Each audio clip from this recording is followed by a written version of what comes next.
Who do we have here today? Who the fuck is this? Me? Yeah, where did you fucking come from? How do you get in my house? I closed that window. How the fuck did you get in here? Who let these people in? Mom! Ma! What's up, Warren? What are you doing in my house? In my house, my spooky ass house with this guy. This guy right here. I know. I'm so excited. You got your background matching ours. It's That's so my fun. Warren. You know this is Rocktober, baby. This is how we do. Wait a minute. There's an app for that. No, I'm not going to do that. But anyway, it is Rocktober. It's almost over. I know it's going so fast. It's making me sad. No, it's like great sex. It just starts off great, and then 20 seconds later, it's over. It's over. It's just terrible. It's just like a thing. All right, that's all. True. It's true. Speaking of Halloween, what do you guys got planned for Halloween? Damn, it went silent. Wait, it's on a Tuesday. It's on a Tuesday this year. Which I always hate that when it's on Tuesday. I think last year when we did our Halloween show, it was actually on Saturday night. It was on that Saturday, so it worked out perfect. But I think Chicago Corner, I think they're going to be doing a little Halloween funsies. They might be dressing up. I think I might crash their party if I can find their StreamYard link, and I'll find it. That'll be some Indiana Jones shit. I'll look for that motherfucker and get it. So anyway, so that's probably what I'm going to do on Halloween is hang out with those nerds. Otherwise, just sit here and watch like I always do with my cigarette in the dark going, yes. Very nice. Oh, yeah, that's nice. That's nice. That's very nice. What are you doing, Willie? Well, I'm usually off on Tuesday evenings these days, so I haven't thought about it. I was like, well, maybe I should do something for Halloween. So you should. I already got my Halloween costume on, so I mean, and I wear that 365 days a year, so that's taken care of. So you're not dressing up as anything. You're just gonna go as yourself? I always dress up for Halloween. No, I'll think of something. It just occurred to me, damn, it's on a Tuesday. Now I got to think of what to do. Dude, it's so easy. Just put on a suit that kind of looks like a cop suit. Leslie Nielsen. You're welcome. Or I could put on a suit and get some wire rim glasses and get my face like this. I'm very Mitch McConnell. Ooh. The turtle. That would be a good. Maybe I'd wear a turtle shell with it. Yeah. Because I could do a great Mitch McConnell. That's right. Yeah. You should. I You should do that. Every time I watch you Willie, and you do that Mitch McConnell, I pee a little bit. Partly because of incontinence, but mostly because that shit is funny as fuck, man. Because this is like, I'm like, Jesus, is Willie choking or is he always doing McConnell? Oh, he's doing McConnell. There's the rest of that pee. Oh, here's my Mitch McConnell impression as of late. Well,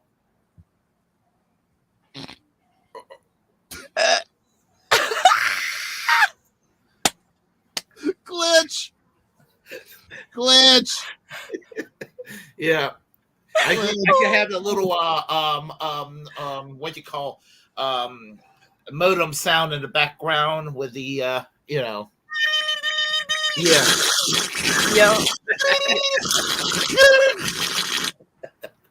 Yeah. That's awesome. Hell yeah. I love it. I'm here for it. I'm so baked right now. What you could do is just dress up like Mitch McConnell, but then in your little pocket protector or right here on your pocket, say 404 error not found. Yep. 404 page not found. Page not. Oh my god, that's good. You should do it. Now we've officially came up with your Halloween costume. You're doing it. You have to do it. I need a picture.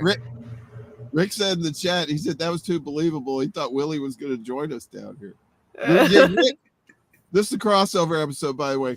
So Rick is the concierge of hell, in case anybody didn't know. Ring, ring, ring, banana phone. He lives down there. So he works down there, and he gets smoke breaks if you you know what I mean. The smoke breaks. Because they're in He's hell. in hell and everything's on fire. Jeez, okay. Got it. Smoke break. I with the crickets. No, I just heard myself. I can hear myself. Okay, wait, it went away. Never mind. All right, I heard myself there for a second. No, I was echoing. No, I think you're on some shrooms. Willie, Okay. you're a LSD connoisseur. What is she on? What kind of hallucinogen is Jimmy on? She's your co-host. Drugs. Well, I mean, the only thing I've known her to, I mean, it's a mild hallucinogenic. I mean, I know she's a pothead. That's not a bad thing. Drugs. Yeah. Is she licking toads? Willie, is she licking toads? Lots of drugs. I don't know. This is a psychedelic episode, Earl. But I'm not supposed to call it. I'm not supposed to call it pot or weed. I'm supposed to call it cannabis. Cannabis, yes, cannabis. Apparently that's official. Cannabis for the rest of us. Yeah, that's right. Yes. Hey, Willie, do you remember? Yeah. Jimmy, you may remember this too. Do you remember that sketch comedy Mr. Show with Bob and David on HBO? Did you ever watch any of that? Mr. Show. Okay, had Bob Odenkirk, David Cross. Anyway, it was an ensemble thing, but they had this sketch. It was this Sid and Marty Krofft spin-off. It was like skim and criminy crap, and it was the altered state of Drugachusetts, right? And they had like all these puppety, like 60s and 70s looking puppets, but they're all dressed up like mushrooms and pot brownies and joints. Oh, anyway, I did not hallucinate that. That's a real one. We're gonna watch that one night, so it's very good. I highly recommend it. A movie I highly recommend. It's one of my favorite Peter Sellers movie. Warren, I told you about this film. It's called I Love You, Alice B. Toklas. You ever heard of it, Jimmy? Nope.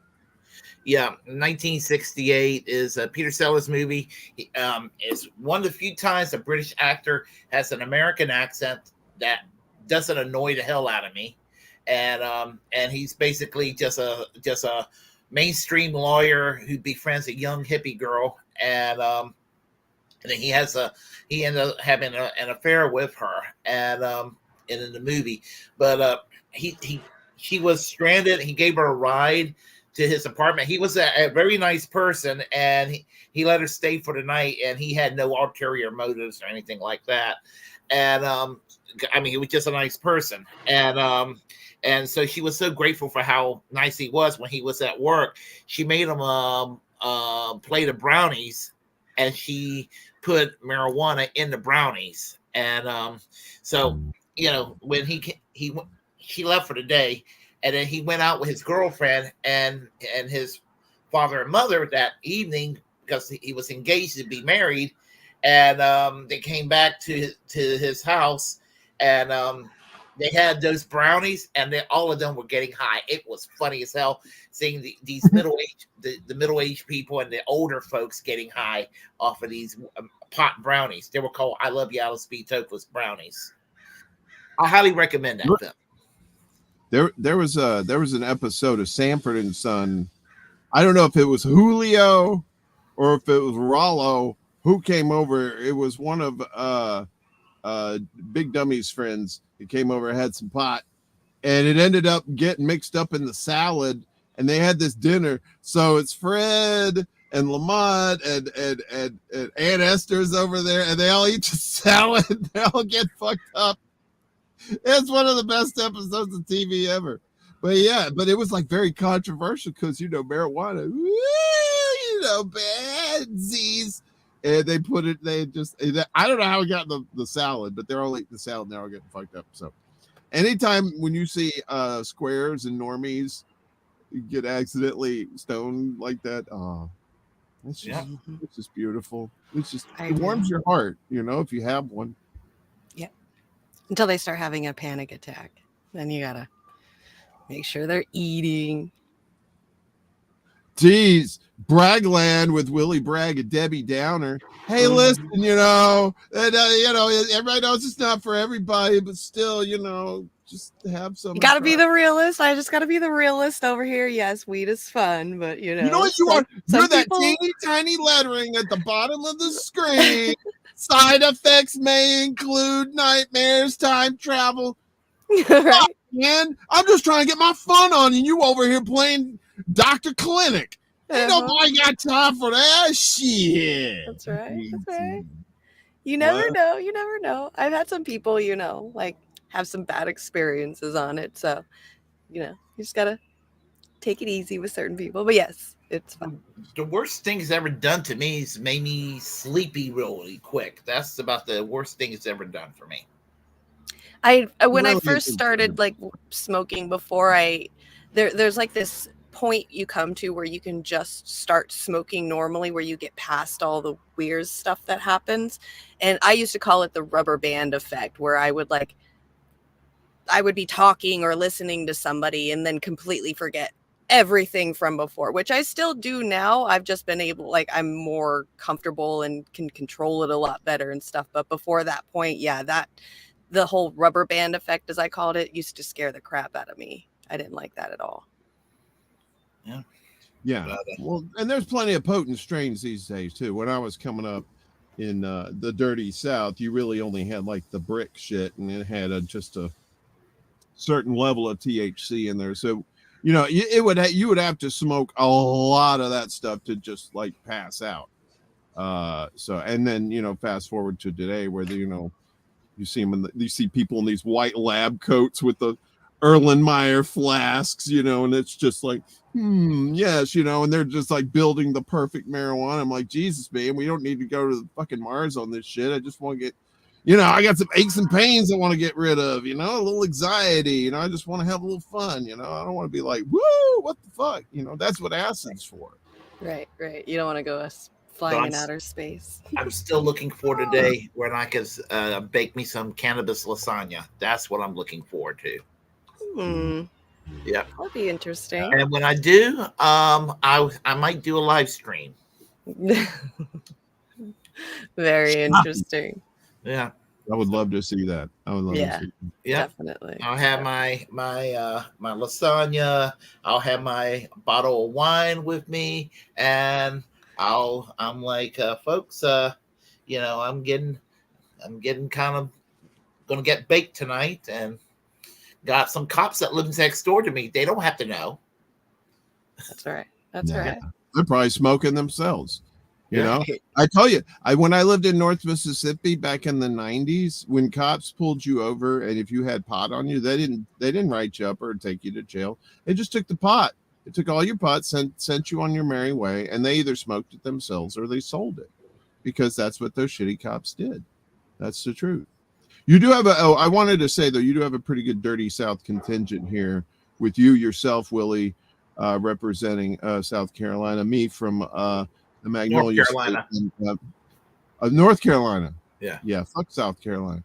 And Miss Ellen Jemerson in the chat from Alabama, I believe. Yes. So hi, I've been in Alabama many times. Ellen's a sweetheart. I met Ellen in the Due Dissidents chat. That's in there, and she was very nice to me. She fed me and took me in when it was raining, and I'll never forget her for that. She turned me into the person that you see today. So thank you, Ellen. Oh, don't forget, you also have Rick too. Rick is from the deep South, down in Texas. That's not South though. That's like Southwest. That's like West. That's like cowboy country. I'm talking about country. Technically, it's south of here, sure, but when you think of the South, you don't think of Texas. You think of like, you don't think of like, you don't think of that shit. No, like as in hell, as in he's from hell. Oh, he's in the deepest South. Deepest South. Yeah. That's what Papa Hirsch said. Yeah, he's over there. He also said earlier that it smells an awful lot like honky in here. And you know what? Because there's a bunch of white people up in this bitch right now. I'm a little congested right now, but I do smell mayonnaise and potato salad, and I do believe Ketchup. someone has Amway. Yes, someone has some. Someone's watching All My Children. Okay, I'm sorry. Anyway, please. I was distracted by the bats over here. These bats. I know, they keep distracting me too. I love them. I love bats. I love Halloween. That's a great effect. I like the bat effects. Yeah. Yeah. I've been waiting to see for it glitch because it's like on a 1 minute loop. So I'm like waiting, but I haven't seen it yet. So I'm pretty proud that it I was like waiting for that glitch. Wait, was that just it? I might have just seen it. I don't know. I've been waiting to see the glitch of the loop. So well, StreamYards has come a long way. Definitely has. Very proud of it. Yeah. Just Texas, we're our own thing. Yeah, Wonder Texas. Bread and mayonnaise, it's what won the war. It was. That's right. All right, you want to get started? Yeah, I think we should get started. I guess probably the first story, right? Yeah, let's just get it going. Let me get it presented. You want to talk about it? Yeah, I'll go ahead and talk about it. Yeah, Donald Trump calls out Benjamin Netanyahu. He let us down. GOP elites flip out, and this is on Rising. And yeah, I just thought it was interesting. All right. Gotten himself into hot water with the GOP? Well, in a speech this week, the former president criticized Israeli Prime Minister Benjamin Netanyahu in the wake of the Hamas attacks in Israel. Trump accused Netanyahu of letting us down in 2020 before the United States killed a top Iranian General Qasem Soleimani. Trump also said yesterday that Israel, quote, wouldn't have had to be prepared, end quote, if he were in the White House, and also referred to Israel's defense minister as a, quote, jerk. You know, Hezbollah is very smart. They're all very smart. The press doesn't like when they say it. You know, I said that President Xi of China, 1.4 billion people, he controls it with an iron fist. I said, he's a very smart man. They killed me the next day. I said he was smart. What am I going to say? But Hezbollah, they're very smart. And they have a national defense minister or somebody saying, I hope Hezbollah doesn't attack us from the north. So the following morning they attacked. They might not have been doing it, but if you listen to this jerk, you would attack from the north because he said that's our weak spot. I'll never forget that Bibi Netanyahu let us down. That was a very terrible thing. I will say that. And so when I see sometimes the intelligence, you talk about the intelligence or you talk about some of the things that went wrong over the last week, they've got to straighten it out because they're fighting potentially a very big force. They're fighting potentially Iran. And when they have people saying the wrong things, everything they say is being digested by these people because they're vicious and they're smart. And boy, are they vicious because nobody's ever seen the kind of sight that we've seen. According to Hill reporting, the comments have already opened up Trump to criticism from the right, including 2024 GOP candidate Ron DeSantis, who wrote on X this week, terrorists have murdered at least 1,200 Israelis and 22 Americans and are holding more hostage. So it is absurd that anyone, much less someone running for president, would choose now to attack our friend and ally Israel, much less praise Hezbollah terrorists as, quote, very smart. As president, I will stand with Israel and treat terrorists like the scum that they are. Here with us to discuss is political reporter at The Hill, Julia Manchester. Thanks for being with us, Julia. Yeah, thanks for having me, guys. Good morning.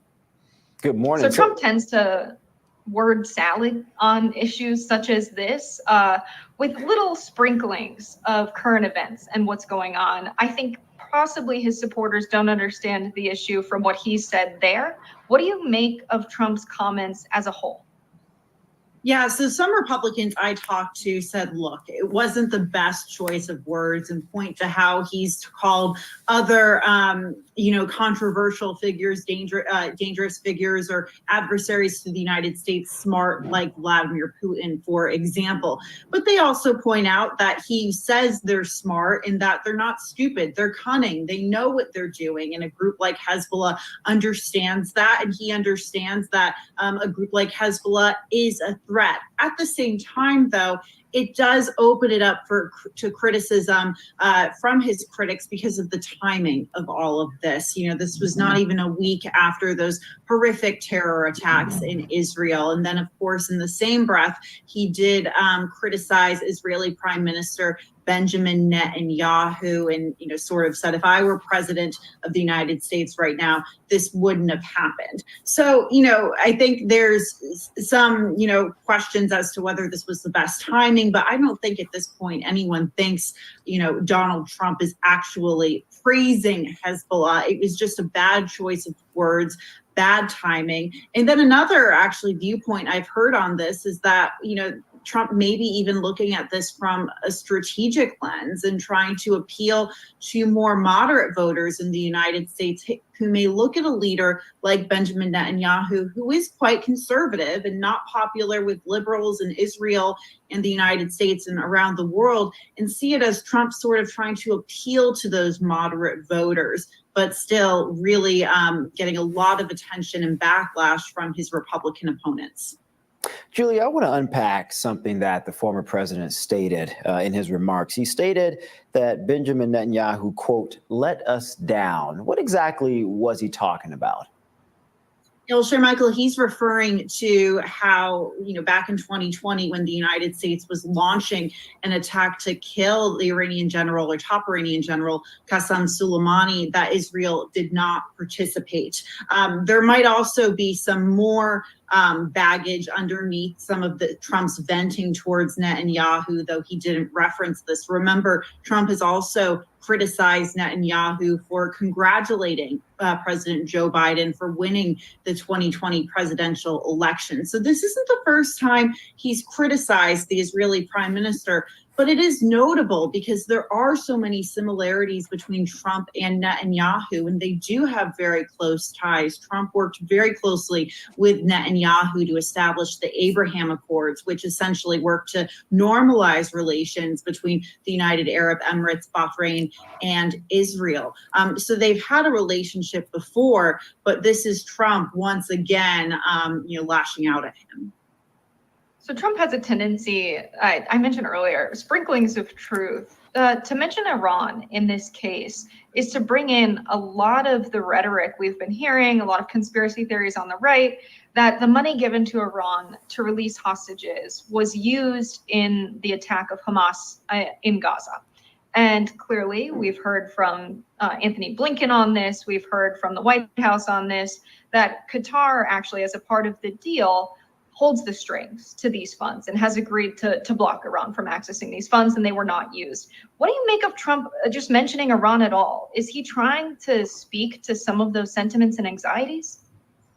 I think he is. And we do know that Trump has hit Biden on the issue of Iran even before Biden was president, going back to the Obama administration, with that administration's work to establish the Iran nuclear deal with Tehran. So that's not necessarily surprising to me that he's going after Iran at this point. It's been sort of an attacking point for the former president, and I would expect him to continue to voice concerns and attacks on the administration about the $6 billion, even though there's no evidence that it was used in these terror attacks and that it's still frozen. You are seeing Democrats, have to continue to go vocally on the defense about it, because it is something that Republicans and conservatives and are very much, promoting and messaging. You're even seeing some Democrats say, it's maybe time to, back away from that money and keep it frozen for the time being. So it's an attack point that I think we'll expect to see from Trump and other Republicans, despite the fact you've heard so many Democrats pushing back on it. Julia, I want to ask you a two-part question here. I mean, Trump made the statements when he was attacking the military official in Israel that it just doesn't make sense to say, don't attack us in the north because that's where we're weaker. And then you get an attack from the north. And for the layperson, the average voter, they may look at that and say, well, Trump actually has a pretty good point. Why state or articulate your strategic weaknesses publicly on air to then give your adversary the opportunity to attack you where you're weak. And then two, do you think this is actually going to impact Trump in politically in any regard? I don't know if you're reporting, if you've had the opportunity to talk to Republican voters, but how do they see this? Yeah, look, on the strategic part of this, the first part of your question, look, that's absolutely what Trump was doing, and sort of, offering some criticism to how Israel handled that and their response to that. I think what garnered a lot of attention from those comments, though, is when he called the Israeli defense minister a jerk. So there might have been some constructive criticism in there, but there was that phrasing, that name calling in there as well, that raised a lot of eyebrows. In terms of how this impacts Trump politically, look, of course, we're going to see Mike Pence, Nikki Haley, Ron DeSantis go after him on this. It's very easy to. It's easy for the Biden administration, the president, to go after him on this as well, because, it arguably was not the best timing, not the best choice of words. That being said, though, going forward, I don't think this will particularly impact him with Republican primary voters. Right before I was chatting with you guys, I was looking at a Fox News poll that was released earlier this week, and it shows Trump with 59% of support from the Republican primary, followed by Ron DeSantis at 13% and Nikki Haley at 10%. He really seems at this point, and a lot can change, so I'm not going to say this is a set in stone, but it really seems at this point that he is very close to sort of locking the nomination in at this point. So it's hard to see how this impacts him, especially when we know that voters don't tend to vote on foreign policy. However, if foreign policy starts impacting the economy or domestic issues here, that could potentially change. I think you make it a good point here to focus on the language. Trump might call the defense minister a jerk, but someone with a background in foreign policy might say, we're really critical of his actions. And Trump might call Hezbollah smart. Someone else might say they've been very strategic in the region. The sentiment, I think, to most voters is the same. But thank you so much for joining us. We have more Rising right after. All right. What do you got to say about that, Mr. Willie? Well,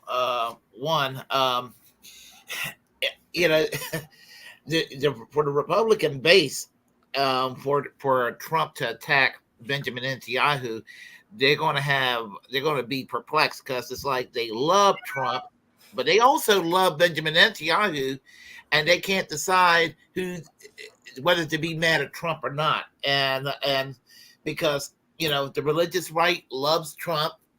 I don't know why they love Trump, but for some reason, the evangelicals love Trump, but they love Benjamin Netanyahu too. So there's that. And then, but the fact is that to make a long story short, I just think that between the two, I'm going to just say that Benjamin Netanyahu is a bigger asshole. So, I don't mind him going after Benjamin Netanyahu. He's got my blessing there, whatever reason he has. All right. I don't care what anything that Trump has to say. I really don't. I want to count how many times he sniffles his nose in between each sentence, proving that he probably snorted some coke before he came on stage. That's what I'm more interested in. Or Adderall. Yeah, one of the two. Right. No, Biden does Adderall, and Trump does coke. That was probably Trump's coke in the library. They just didn't find it until now. That's right. Wow. That's fucking right. That's right. I fucking hate Trump. I don't know why people even give him like the time of day and like sit there and nitpick at each one of his words and stuff like that. I really hate how people do that. There's like so many things going on in the world, and we just spent like the news just decided to spend 10 minutes on talking about what Trump said. It's wild. Well, yeah, that's the thing. I mean, he's developed and cemented that cult around him. Mm-hmm. So those people, just like the duopoly cultists, they're somebody's angry out there. It's New York. Everybody honks. Everybody's. I'm doing a show here. never seen that in real life. I've only seen that in TV shows. I bet your pussy's dry. Oh, no. I've only seen that in shows. That was awesome. Yeah, I'd only seen it in shows before that too, but apparently that's what you got to do. I read the handbook when I got here. It says somebody honks their horn. If someone's honking their horn outside your apartment for no apparent reason, just to be an asshole, you have the right to say to comment on the moisture levels of their genitalia. So anyway, it's not my rule. I think that was a Giuliani thing. I don't know. I'm here for it. Oh, that was good. Boss approves. Boss Right. approves. Yes, boss We're here absolutely. For it. Boss absolutely approved. He said you made the list. I made the list. Yeah. How to make new friends with Warren. Yeah, that's a whole series on the Travel Channel. If you're into traveling to New York and you really want to getting good with the locals, come by here. We'll show you how to yell at people the right way. That's right. But you can't yell at people and hurt their feelings. Sometimes these people will just be like, "Hey, it's a bit much." So you got to be, you got to watch it. You can call somebody a fuck face. Just don't call them a motherfucker. Because they may not take it the right way. I was doing plenty of yelling when I was driving around in circles in New York City for 5 hours trying to get on 95, and that was before I had a GPS mobile. I mean, just trying to get on the turnpike was a chore in itself. Yeah, I would. There's no way in hell I would ever drive in this town and keep my sanity. There's just no way. It's just I've seen the delivery guys on the e-bikes, one-way street. No, that's a two-way street for those guys.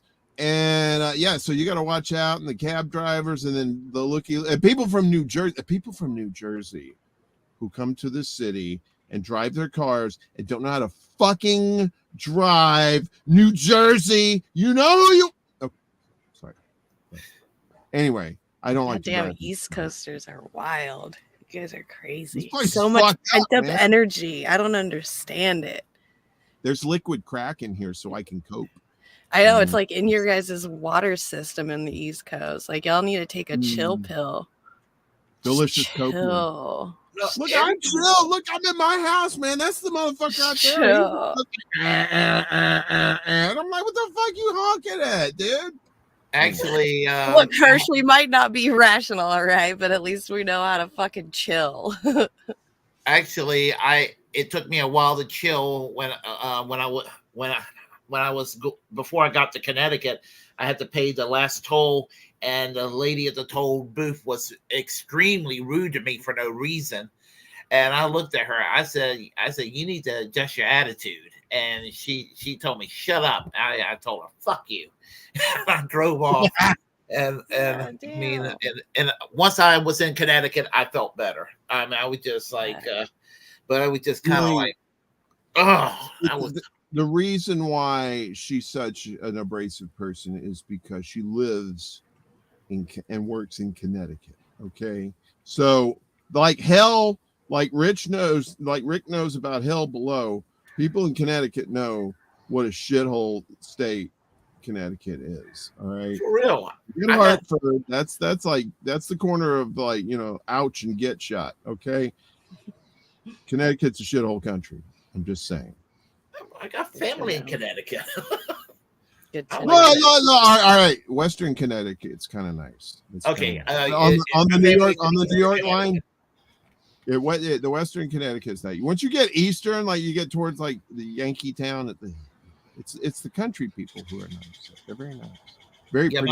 My family's in Groton and New London area.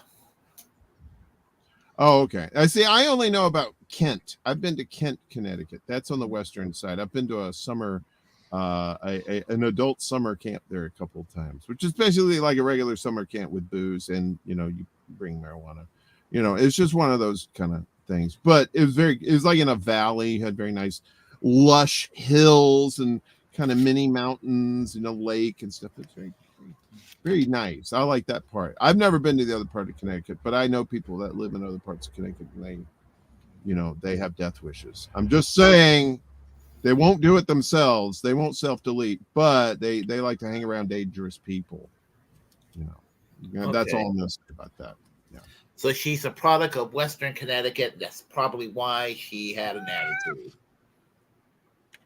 Okay. That's probably what it was. Mm-hmm. Or she just doesn't like North Carolina people. That could be too. I love North Carolina people. That could be you guys gave us Andy Griffith. I mean, and Titty Mountain. Oh, of course. I remember Titty Mountain.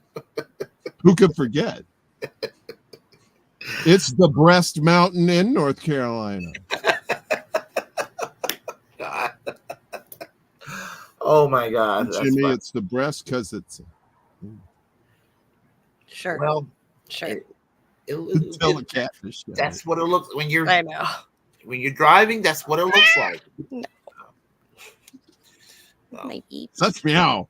Hello, opinionated cat. Meow meow. And let me tell you another thing. Meow meow meow meow meow meow. The price of kitty litter is outrageous. That's right. Meow. That's right. Okay, you guys ready for the next one? Yeah. This show's gonna be 4 hours long. No way. All right. We're going to cut this in half, though, mister. And we got to talk kind of in between stuff, or else they're going to catch us for like copyright. All right. Let's do this. I'm just a stowaway. You're a stowaway. I'm a stowaway. That's right. Okay. So this is The Amazing Atheist talking about Alice Cooper being an old transphobe. Rock legend Alice Cooper is facing fierce backlash after branding transgenderism as a fad. The comment was made during a recent interview where he pushed back against woke ideology and gender-affirming care for minors. And as a result, he is out of a deal. Vampire Cosmetics has decided to cut ties with the rocker now and issued a statement to the LGBTQ community. He now joins other music legends, including guitarist Carlos Santana, who previously came under fire for remarks about transgenderism. I really don't think that, 70-something-year-old man doesn't like trans people should be much of a headline. Because at the end of the day, whatever Alice Cooper has accomplished in his life is, I don't know how old he is, 75, 76 years old. And he's been a Christian for most of his career. What are the odds that Alice Cooper actually understands the intricacies of that social issue? Probably about zero. Alice Cooper has been a right-wing fundamentalist Christian for the majority of his career. He's been a right-wing fundamentalist Christian. I think he became one in the late 70s because he went to a church and he heard a hellfire and brimstone sermon from some random preacher talking about how anybody who does these sinful things and whatever is going to go to hell for all time. And Alice Cooper got scared of the hellfire and brimstone sermon and had a come to Jesus moment. And he started attending that church regularly. And he went to that preacher and he was like, should I stop being Alice Cooper? And of course, the preacher probably does not believe in God himself, probably an atheist, as most of them are. And probably just thought to himself, like, this guy's making money as Alice Cooper. And if he's coming to this church, that money's going to come to me. So, of course, the preacher said, no. You can keep doing that crazy rock and roll stuff. Just be sure to give me the money. And ever since then, Alice Cooper's been a right-wing Christian guy. Even as he, goes on and does his little crazy stage show where he's decapitating mannequins and singing these crazy songs and all this and that. And, putting on the Alice Cooper persona. And, I don't really care about that too much. Alice Cooper's music to me is kind of, I like it, but to me, it's like superficial. It's like just superficial, spooky music. I don't think there's any deeper meaning to most of it. So I don't really feel like he has much ideology in his songs. Most of them are just about, pretty like basic sort of topics and themes. of crazy monsters and my girl broke up with me and this and that. So those are the kind of songs that Alice Cooper generally puts out. So I've never really cared too much that he's a fundamentalist Christian. Same. But usually he doesn't come out and put these sort of regressive social opinions out there. But on this issue, for some reason, he's decided to come out and be like, I don't like trans people. I think that this trans thing is a fad. Well, why are we even giving this guy breath too? Like, who cares what Alice Cooper says? I'm pretty sure that 99.999% of anyone under the age of 40 doesn't give a fuck about Alice Cooper. I'm pretty sure 99.5% of the people don't even know who Alice Cooper is. Yeah, I was supposed to say, if they even know who he is at all. Yeah, like definitely. Why is anyone even making this such a big deal? Like, who cares? Yeah, it's like Ted Nugent too. Who gives a shit what Ted Nugent has to say too? He just, him, James Woods too. He goes off the handle on Twitter. Sometimes you're like, who cares? You got nobody gives a shit what you have to say anyway, and much less they don't watch anything or listen to anything you do anymore. So, it's just them. They probably their agents say you should speak up, so so you can stay relevant. It's probably the agent pushing these old fuckers to do it. These old guys are probably like a majority of them are doing it like that. There's been people that are influencers themselves that are coming out saying that their agents are telling them to go out and do these PR stunts on the side of on the side of Israel right now to make themselves relevant and bring themselves on. The influencers are even screenshotting the emails from their agents with what to say about supporting Israel on their social media platforms right now. So yeah, it's just, exactly. He's only doing it because his agent wants him to stay relevant. But what Alice Cooper is hopefully going to be getting is a nice little realization that nobody really gives a fuck about him. So. Yeah, I don't really think about Alice Cooper on a day-to-day basis at all. But I do find it ironic that he would be anti-trans considering all the makeup he wears and everything that, he's not trans or trans adjacent, but what I'm saying that, that I don't know. You would think that I don't know. I just would think that he has an idea what it's a glimmer. He shouldn't be foreign to trans issues. I mean, at least not in Hollywood anyway. At least he should be surrounded by friends that are at least if there's anybody in the rock world that should be more open to trans people, it should be him. He has been drag queening for the last 40 fucking years, and he's gonna sit there and say he doesn't like trans people. Bro, you're like a drag queen. You do not realize that? Yeah, pretty much. Make it make sense. That's pretty much what I was trying to say. Yeah. I don't care if he's a Republican, but I figured he was a Republican because he wanted to keep his taxes low. I didn't think he was socially regressive or that sort of thing. And now Ted Nugent, he's ideologically just an asshole all the way through, and I expect no better out of Ted Nugent because every time I hear Ted Nugent talk, I mean, I don't even have, it's not what I listen to per se, but I don't have anything personal against him musically. It's just when he opens his mouth, I'm just I just want to tell Ted Nugent to shut the fuck up. Yeah. I mean, they're not trying, if they were trying to be productive and bring some sort of intelligence and ideas to the conversation. Yeah, but these guys are all just shit talkers, just trying, like I said, they're just trying to stay relevant. And I'm pretty sure a lot of these people, it's their agents pushing them, say, hey, maybe we can make a few bucks off this, say something, get some controversy going, maybe somebody will buy a few records or something like that. I mean, in this day and age, I wouldn't be surprised if the bottom line is some make a little cash off of saying some bonkers shit when you're in your 70s and you ain't got nothing else going on. True. Speaking of Taylor Swift, whatever her name is, there is a right-wing commentator, activist named Bridget Gabriel. I don't know if you ever heard of her.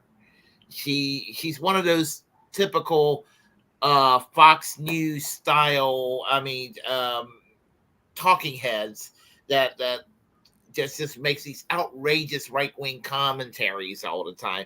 And she's always on my Twitter feed, even though I don't follow her at all, telling everybody how we should just worship Trump, every day. And she's like always telling Taylor Swift that she should go around and denounce Hamas and lick Israel's asshole 24/7. And I'm just like, it's like, who are you to tell somebody what opinions they should have or what have you, you know? Mm-hmm. Yeah. Or who they should date, right? Yeah. Yeah, that's stupid. There's some people out there doing funny stuff too, because they're like, what are they saying, that the Kansas City this is the most tickets ever sold in the history of tickets of selling Kansas City, and somebody retweeted and was like, can Taylor Swift please start dating a librarian? Some motherfuckers will start reading. I know, right? Can she become a teacher, get people back in school? Right. But that's where we live.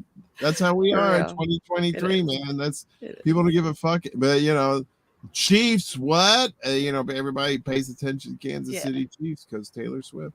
That's just focus. That's what I try not to do is try to take what an actor, actress, or singer has to say politically. I try not to pay any attention to what they have to say, Yeah.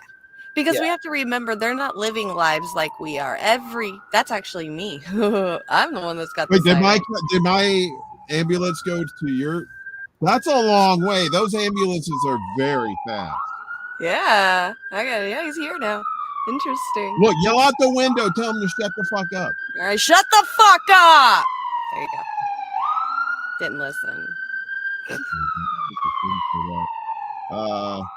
I forgot what I was gonna say anyway. I'm sorry. Politics and entertainment, I believe, something like that. Oh yeah, that's right. So, wait. All I'm gonna say is I would never listen to what any kind of celebrity would have to say about politics anyway, because they don't live the same kind of life that we do. Every day that they live is very busy. They're either promoting, doing stuff. They're working every day, all day long. They don't get that all sides of information to come to their own conclusion thing. They just whatever they hear on the news really quick while running out their door from their PR, from the people that are around them. That's all they get. So us as regular people shouldn't be jumping on the bandwagon and listening to what any kind of celebrity or artist or famous person has to say anyway, because that's not their life. That's knowing that stuff isn't their world. Their world is doing what you love as a career, and then also be doing what you're told. We as normal people get to sit here and watch these videos every day and listen to it and see all the stuff that's going on, to where we get to have our own kind of opinions, to where so from the beginning, I would just never listen to a celebrity, because they don't really know what's going on anyway. They really don't. No, even good ones. Yeah. Well, that's the thing, and they're kept out of touch on purpose by the people that their entourage of people that they're surrounded by. They're not taken to these places. They don't live in poor areas. They don't see the strife and stuff that's going on there. They're shown what they're told to be shown, and by their agents or their talent agency or whoever runs the show for their lives, because these people don't run their own lives. It's all these people run their lives, just like the president. He's not running shit. All the people around him is running shit. That's how things have been. Yep, I completely agree. Next one. We ready for the next one? Ready. All right. So this one is not about NATO, never about NATO, nothing to do with NATO. The Ukraine war with Matt Orfilia. Yep. Putin actually sent a draft. We'll start it over for President Putin actually sent a draft treaty that they wanted NATO to sign, to promise no more NATO enlargement. That was what he sent us. And that was a precondition for not invade Ukraine. Of course, we didn't sign that. So he went to war to prevent NATO, more NATO close to his borders. Flashback. This is fundamentally not about NATO expansion. It was never about NATO enlargement. It's not about NATO. It's not about NATO expanding toward Russia. This was never about NATO. It's absolutely nothing to do with NATO expansionism. And it has nothing to do with NATO. This is not about NATO. It's not about NATO. It's not really NATO. This is not about NATO. Seriously, it's not about NATO. This was never about NATO. It was never about NATO. Let's be honest. This doesn't have anything to do with NATO. Nothing to do with NATO at all. Yeah, he's claiming it's like security purposes, but we can see the clear reason. But NATO is not the reason. This is not about NATO expansion. This is about the democratic expansion.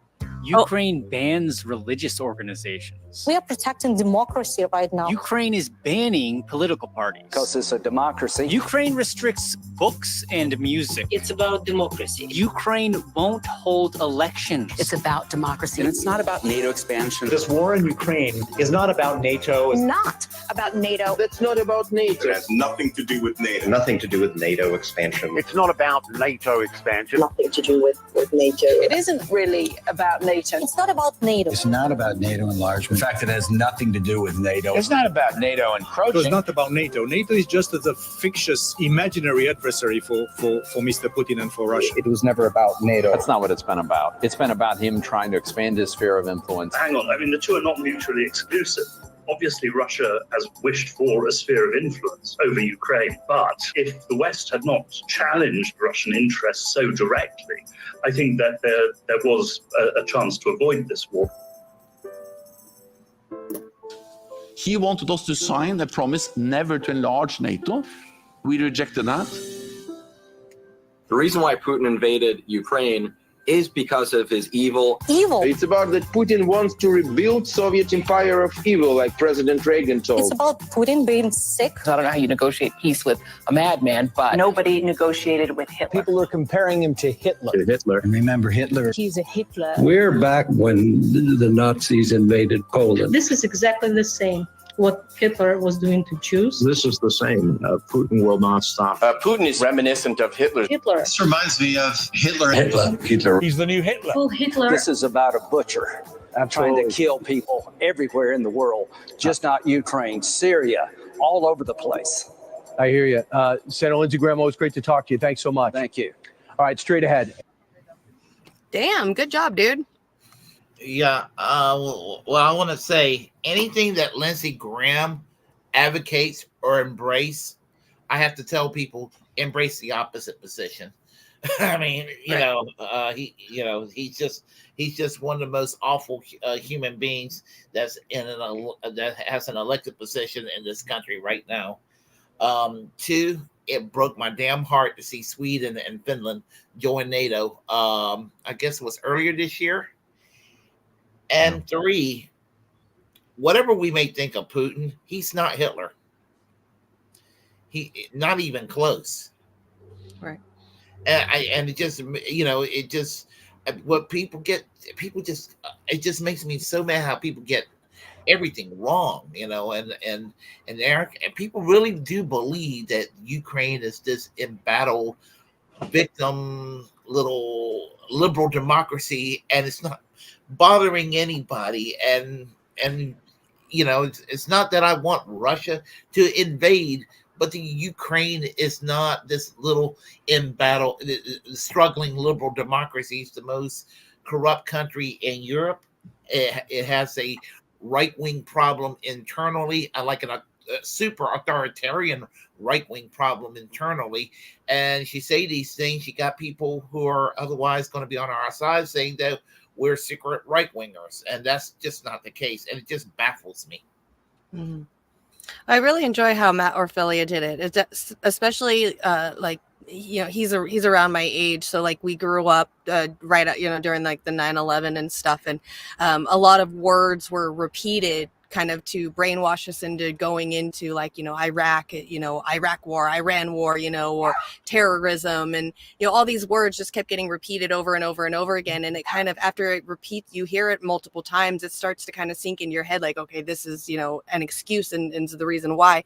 And so growing up like that, that's something that I personally have really enjoyed doing, is when I watch the news, I try to hear those buzzwords, those little keywords, and then try to see how many times other ones repeat it to see what is the manipulative talking points that the media and the government is using to get us to join in on whatever they're wanting us to do. And Matt did a really, really, obviously a really good job with that. In this day and age, showing that it's still actually happening. Like, not only did it happen with George W. Bush, but it's actually now still happening today as we speak. Mm-hmm.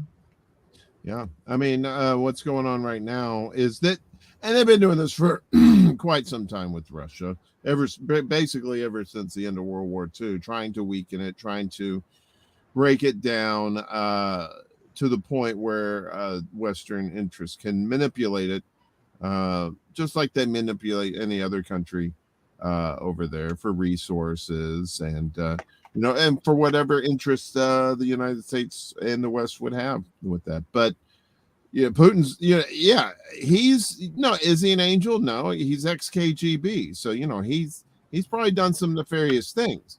What he's doing now, who knows what's going on behind the scenes. But I mean, he is correct in going into the Donbass and helping those people, especially when they reneged on the deal back in 2014, which would have stopped this whole invasion in the first place. But now Putin can't trust the West, and the West is spitting nothing but propaganda out. Basically, all you have to do is just assume everybody's lying, and if you do get that little nugget of truth every once in a while, be grateful you got that. But they're trying to get Russia. That's basically the end goal, is to get Russia at some point. Yep. Absolutely. Absolutely. I think I briefly ran across Matt Orfella at the Rage Against the War Machine. And I realized that after the fact. After the rally, they had a CPI event, and there was a bunch of people speaking, and I met Pasta at the event, Craig Pasta Jardula at that event over there, and some other folks. But I met what's his name, Scott Ritter. I met him. I met a few other folks. So that was out there. But I think I do remember seeing him, passing by him, now that I remember it. And I was like, he looks familiar. And after the fact, I was like, I think that was Matt Orfella. Yeah. Anyway. Yeah, he did a really good job. I'm really proud of him, especially with the whole spreading democracy thing. I think that's something that a term we've been using for a really long time. I think it used to be liberating. Now we changed it to spreading democracy. So, anytime we try to tear down a country and rebuild it however we see fit, we call it spreading democracy or liberating them. So I really enjoyed him doing that. I haven't seen that yet, and I'm proud that there's somebody out there that is still actually doing that and showing us that they're still using those little keywords to kind of brainwash us into going into what they want us to go into. Yeah, I just don't really see the U.S. doing anything to promote democracy, though. That's the thing right there. I don't see any evidence of it. It's a nice little buzz phrase that they use. We're out there to promote democracy. Yeah. But they never say what democracy, they never define what their version of democracy is. They just put it out there, and you just assume the definition, what you think it is. And you think, well, that's not what they're doing. No, this is imperialism. This is not democracy. We're going in and changing governments that'll be friendly to us. And we don't have to conquer land. We just have to conquer governments, and that's it. Just brainwash them or pay them off or whatever to get them to side with this. That's what they've been doing. But now you're starting to see that all flip with BRICS and with like Russia and China, possibly aligning, and you have this big other economic, group of countries, the bipolar world. I mean, the unipolar world may be gone, and, we may have the multipolar world sooner than we think. Mm-hmm. I hope that, I mean, we'll see if that continues, because I remember last year the multipolar thing was a huge buzzword that everybody was talking about, and it's all but disappeared now. Nobody really talks about it anymore.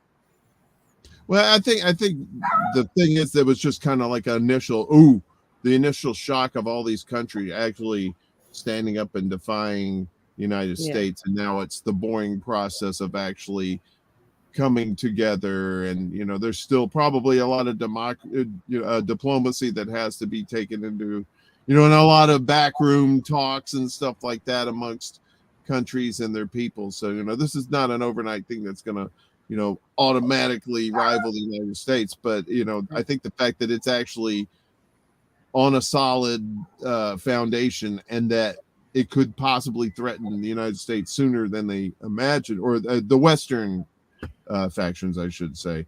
That's the scary part to the West. It's like, how fast is BRICS and these countries going to rise? Right. Yeah, we'll see. You ready for the next one? Oh, yeah. Okay. All right. So this one is titled Treasure. Oh, yeah, that's right. We're going to be really mad. So our Treasury Secretary, Janet Yellen, she's the lady whose name is on any of the newest bills that have been printed recently, says that we have plenty of money for wars. So the lady who is in charge of how our money, or where our money goes when it is made, when the bills get passed, to say, these wars right now, like we're having, gets $40 billion, which I think Biden just recently said $40 billion, right, for the Israel war, Ukraine, and I think it's for the border wall as well. It was a threefer. This lady is the lady who is in charge of it. She is the one that says, okay, this money is getting allocated to these things. So here's the lady in charge of our money being asked about, wait, where is the interview? Is it in here, or is it just this guy talking throughout the whole commenting thing? on it. He comments on it all the way through. It's a short video, but he's commenting on it. Treasury Secretary Janet Yellen assured the world that the United States has plenty of money. She says we certainly have enough money for another war. Here's her statement. America can certainly afford to stand with Israel and to support Israel's military needs, and we also can and must support Ukraine in its struggle against Russia. America has also made clear to Israel we're working very closely with the Israelis that they have a right to defend themselves.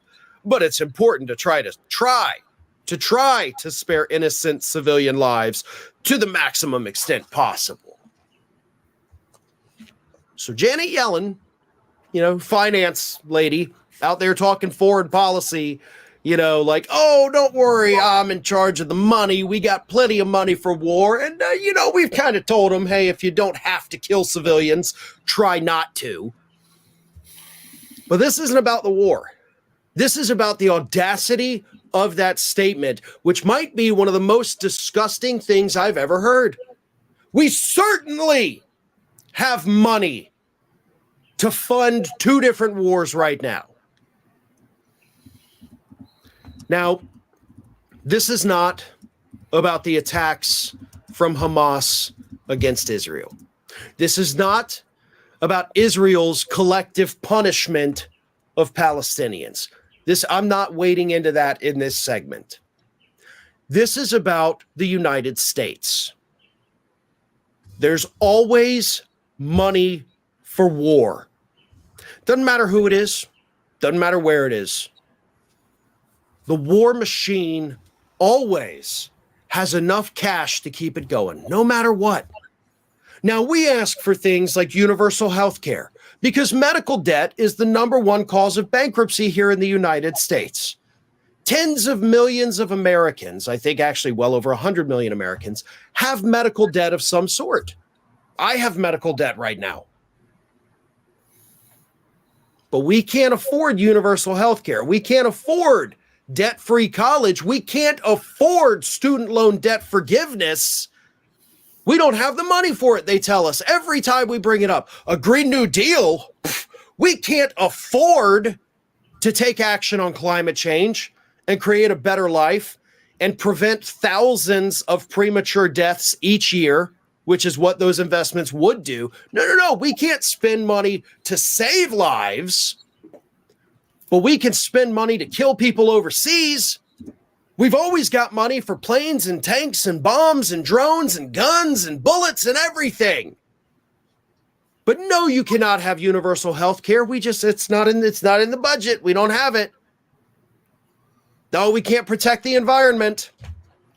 11.5% of the American public, over 39 million people, live at or below the poverty line here in the United States.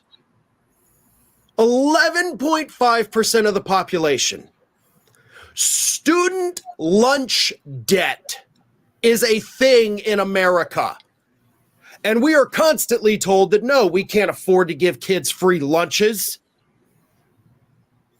We got to spend that money on new F-15 fighter jets because our buddies over here need them. Ignore the human rights abuses of the people we're selling weapons to, whether it's in Israel or Saudi Arabia or wherever. We don't care about their histories of doing those things. We just want the money because we love money and we have lots of money to do these things. But I'm sorry, American citizens, we don't have money to take care of you. We don't have money to ensure that you have a habitable country 20 years from now. But when it comes to the war machine, we'll always find a way to fund it. Ring of Fire. Okay. Well, he just pretty much said everything that I could have said, so now I don't need to really say anything. But here's the video of Janet Yellen actually saying it herself instead of listening to some random dude say it. What this all means. Paul Tudor Jones, the famed investor, was on CNBC this week, and he said, "This is the most threatening and challenging geopolitical environment that I've ever seen. At the same time, the US is in its weakest fiscal position since World War II, with debt to GDP at 122%. Can America, can the West afford another war at this time?" I think the answer is absolutely. America can certainly afford to stand with Israel and to support Israel's military needs. And we also can and must support Ukraine in its struggle against Russia. And look, the American economy is doing extremely well. What this all means. Yeah, that's her actual, like, instead of hearing some dude talk about it, it's pretty much saying anything that I was going to say. There's her in her own fucking words saying this shit. So, yes, of course, the lady who understands how our economy works, how money works, how taxes work, how the debt clock works. Of course, she's going to say we have enough money to do this for war because she knows that our debt isn't as big as it actually could be to where we really should be scared. And the fear of going into, bankruptcy and the debt clock and all this stuff is all just phony. And we can actually afford even a lot more than what she's even saying that could actually benefit us here in America. But she wants to sit here and say that, oh no, we get to have a whole bunch of more money because she knows. And then she says that our economy is doing great. Yeah, the economy is doing great for really, really, really rich people, the people that are in her bubble. And she knows that they could put out even more money, but not realizing that we're all out here struggling, pretending like there's a fear that we're all going to go into or the government's going to go into bankruptcy because of this debt clock, realizing that it can't go in bankrupt when it creates its own money. It's like you having a fully governed money making machine in your fucking living room and saying, oh, I can't keep printing more money because I'm afraid I'm going to go into debt. How? If you owe somebody $50, you go to your machine and you fucking print that shit and you give it to them. Done data. You're not going to go into debt. You're not going to go into bankruptcy. She knows this. So she's going to talk about this with wars. But when it comes to us actually getting something that benefits us, no, we can't. We need to look at that debt clock. We're going to go into debt. This is the game that they're playing with us. And she's saying it right here, full-fledged. Yeah. When I think about all that money to fund these wars and basically to prop up Israel, we can't afford healthcare here. Israel, one of the things Israel's got going for them is they got universal healthcare. That's a good thing for them. let's have universal health care here. Oh no, we can't afford it, but we can afford to give health care, and we can afford to give money to them, and we can afford to give money to the Ukraine, which also has universal health care. I'm glad they have it, but we can't afford it here. I'm just trying to make that to make sense. No Medicare for all, no prescription drug reform. Not even Joe Biden is not even trying to improve Obamacare with a public option that he pretend to care about. No clean water, no high-speed rail, but we got money for war. It's crazy. Yeah. What Tupac say? We got money for war, but not for the poor. Tupac. Yeah. Yeah, I mean, I think I don't know what song it was, but I've heard that quote, and I like. I think that was quote. Rage Against the Machine, right? Oh, yeah. Is it? I'm more hip replacement than hip, so I'll defer to your memory on that. But yeah, I mean, anytime people say that we can't afford social programs, just play that chick on loop saying, "Oh yeah, we can afford 2 wars." Yeah. Because they could totally do it. And that's the thing. I think we talked about this on different shows before too. Tupac. You're right. It is Tupac. Okay. Thank you, thank you, Rick. See, I got street cred. Deuces.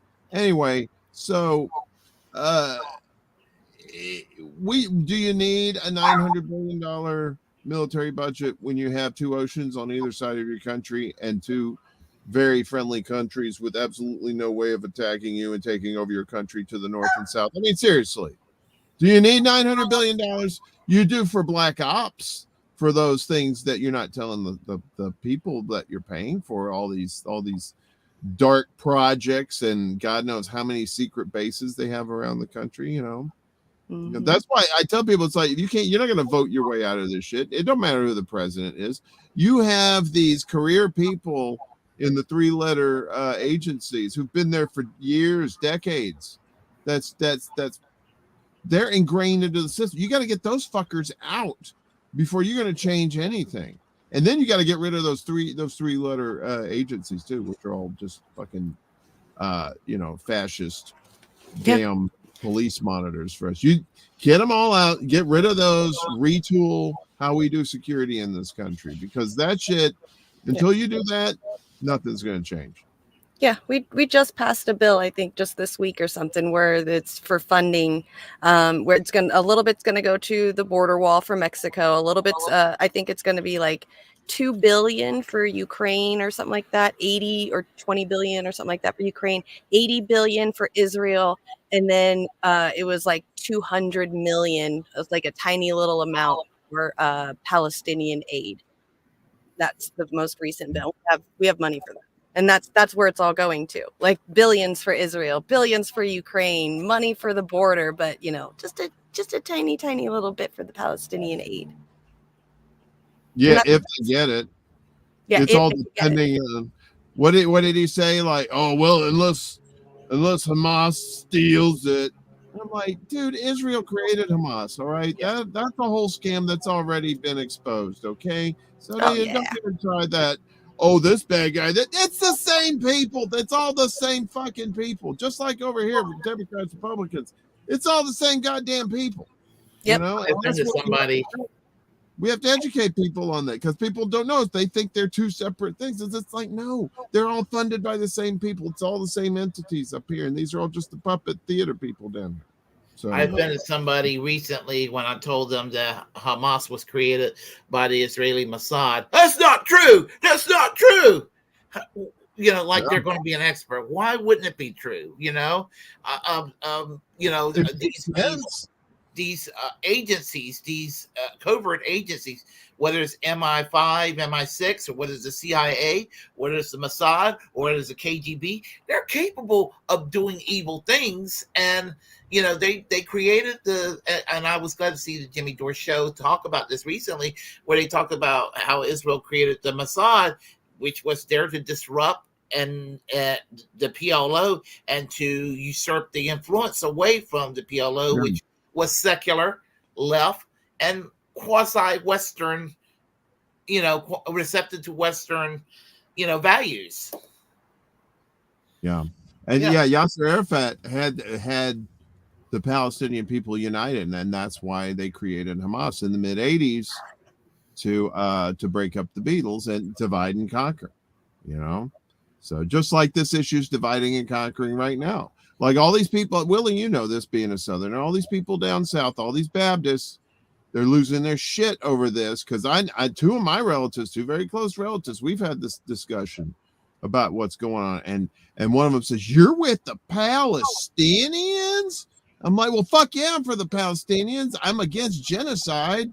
And so, but they can't wrap their brain around it, that they're stuck in this, the fairy tale book and all the shit, the nice things they say about Israel.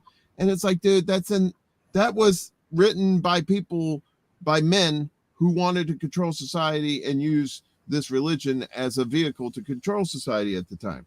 This is all just bullshit in here. Well, people think that Palestinians are, they think that the whole entity of the Middle East are a whole bunch of Muslims, and they think that they don't acknowledge that there's such thing as called Sunni and Shia, and they don't acknowledge that the various Muslim countries have different ideological worldviews, and even on the Palestinian issues. I mean, when it comes to Palestine, not all Palestinians are Muslims. There's a significant section of them who are Christian, and many of them are secular. Probably that church that got bombed by the Zionists, and we know it was the Zionists, as Christians. There's Christians that got hurt in there. Wasn't that like the oldest church in the world? That's what, yeah, it was like 1,000-year-old church. And I'm trying to tell my relatives this. I was like, look, you're thinking of the Jewish people in the Bible. This ain't it. They're not the ones in control of this shit. It's the Zionists who are in control of Israel. It's not the Jewish people of the Bible that you're thinking of. And that's where they're stuck. They're stuck in this Bible mindset that Israel can do no wrong, but they're not seeing what's actually happening, or they're refusing to seeing, and I had to tell them, look, there's a genocide going on. They're systematically murdering these people in Gaza, and have openly said they want to turn Gaza into a parking lot. I mean, what kind of a God that you would worship would condone shit like that? And if that God condones that shit, I want nothing to do with that kind of God. No, no, sir. And here's the thing. I mean, there's a lot of Jewish people who hates what's going on against the Palestinians, and what the Israelis are doing against the Palestinians this is not a Jewish thing per se. This is an Israeli governmental action thing. This is what human beings are doing to another group of human beings, and I had to explain that to people. And it's not anti-Semitic to call them out, just as it's not anti-Muslim to call out Saudi Arabia for committing a genocide in Yemen, and they're committing a genocide against their fellow Muslims. Facts. No. Facts. Yep. Here, I actually, while you guys are, talking about it, I actually found this this person on Twitter put up a bunch of these different videos just to show the proof, like that this, was what you were saying, like Hamas was created, what the Israelis are saying about Palestinians and stuff. It's all here in these videos. Like Hamas was encouraged and really started by Israel because they wanted Hamas to counteract Yasser Arafat. Hamas was encouraged. That's Paul Ryan way back in the day admitting it in Congress that Israel created Hamas. Here's Madeline, I think it's Madeline Albright. What do you have to say about dictators of countries like Indonesia, who we sell weapons to, yet they are slaughtering people in East Timor? What do you have to say about Israel, who is slaughtering Palestinians, who impose martial law? If that guy would speak today, why do we sell he'd get booed. He would get booed. Absolutely, yeah. Yep. Same people. The same people would boo him. Yep. Why do we support them? Why do we bomb Iraq when it commits similar problems?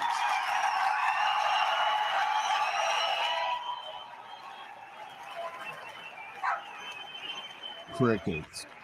Look at that. There's military guys in the audience. Examples of things that are not right in this world, and the United States is trying.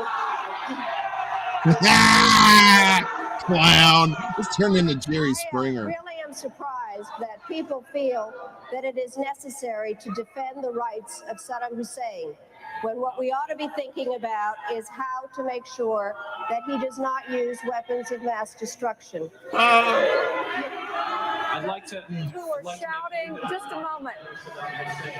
I'm not defending them in the least. What I am saying is that there needs to be consistent application of U.S. foreign policy. We cannot support people who are committing the same violations because they are political allies. That is not acceptable. We cannot violate UN resolutions when it is convenient to us. Exactly. You're not answering my question, Madam Albright. And she ain't gonna either. There's another one. Sorry, yeah, you guys are right. Ron Paul. Sorry, I said Paul Ryan in this first video. I've been looking up. Close. I was You close. just I had to know. flip it. It's guys with first names as the first and last name. I get so confused with them. And I've been looking up Paul Ryan all week. So anyway, okay. So here's a whole nother one.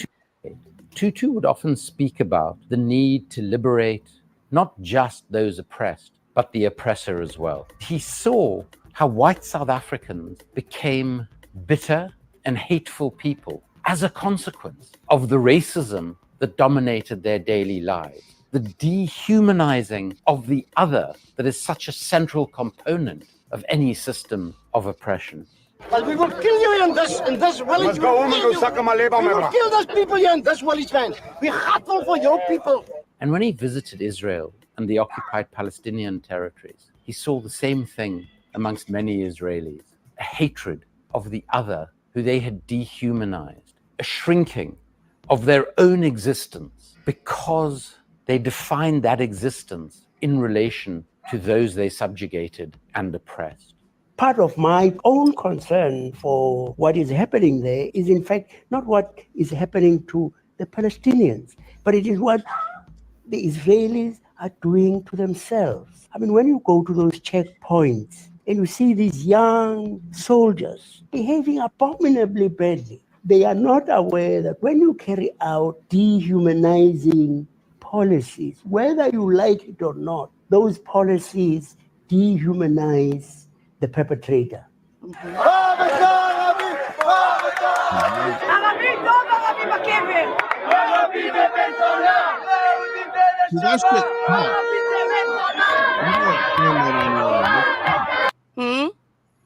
This is that kind of shit is taught. You don't learn that on your own, and that's over 75 years of using fear and whatnot to propagandize these poor people.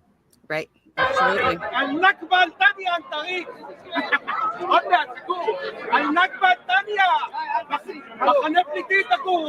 He continued his search for a solution to the Palestinian issue throughout his life and continued steadfastly to call for boycott, divestment, and sanctions against Israel, just as he had against apartheid South Africa. Tutu felt very strongly, and we discussed this on.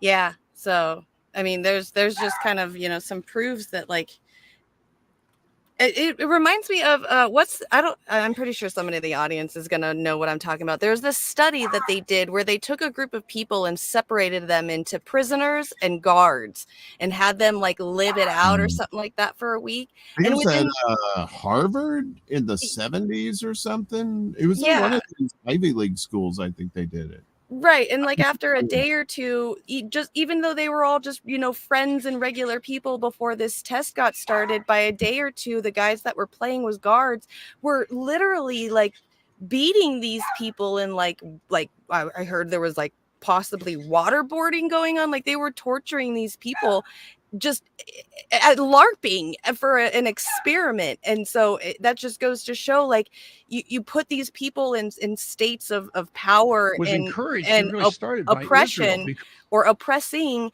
then they're going to take that on as their personality and think that they're entitled to do that. And then after 75 years of it, I don't even know how you could imagine how much that has sunk into the psyche of those people. Yeah, I mean, listen, you've seen the videos of these people, and you just played some right there. Yeah, Stanford, thank you.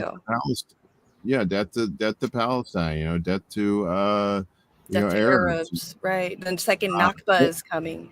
But there is actually there's a bright side to this. 25, 30 years ago, there was only one side to this whole thing. And that was the one side was 25, 30 years ago. Israel is always on the correct side. Any nuance, you're an anti-Semite.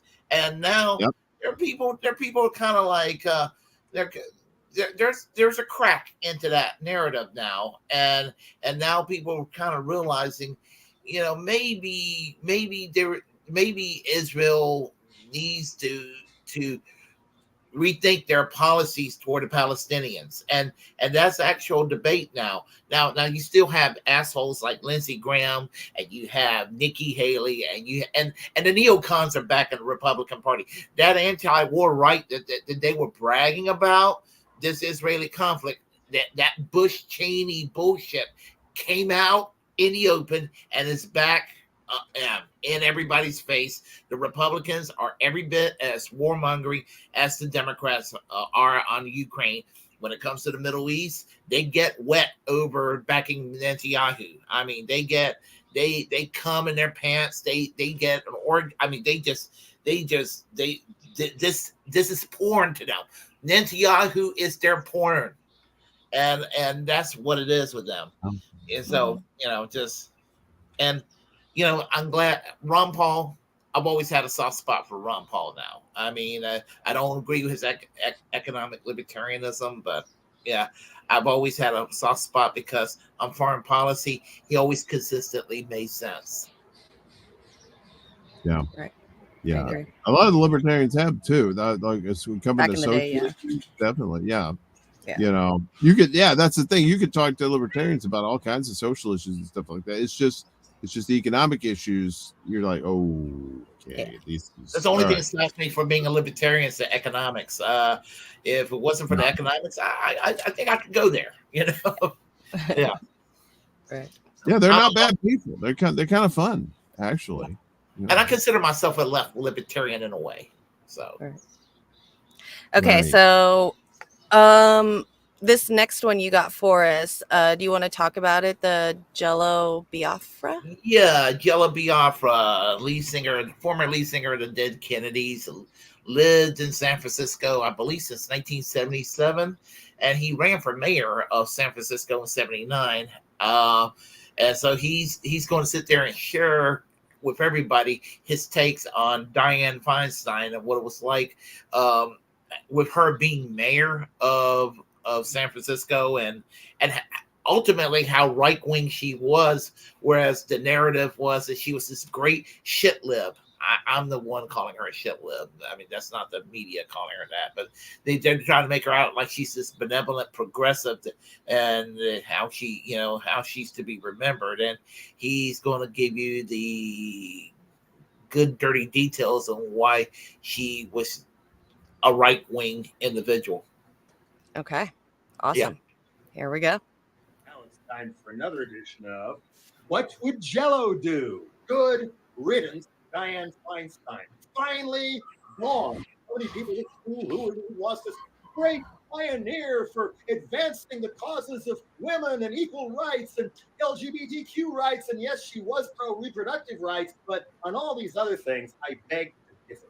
She was no progressive. She was no touchy-feely liberal anything. I've lived in San Francisco since 1978, and of all the mayors I have been through here, Dianne Feinstein was the meanest, most petty, in a lot of ways, the most fascist mayor we ever had. She was more like Margaret Thatcher than how she's portrayed in national media since she first got into the Senate. First heard about her when Klaus Fluoride mentioned her early on when Dead Kennedy was starting as this really mean woman on the board of supervisors who told all these tenants in some apartment building she owned kind of downtown that if they all voted for Proposition 13, that cut of the tax base, cut of the schools, the influence Proposition 13, she'd give them some kind of a break on their rent. And of course, instead, right afterwards, she raised later on in what might have been the same building, the Carlton Hotel, a lot of elderly and fixed income tenants, she shut all the heat off, trying to get them all to leave so she could convert the apartments one by one into condos. And she was mayor by then. So having heard just this about Feinstein, imagine my horror a few months later when that ex-cop, Dan White,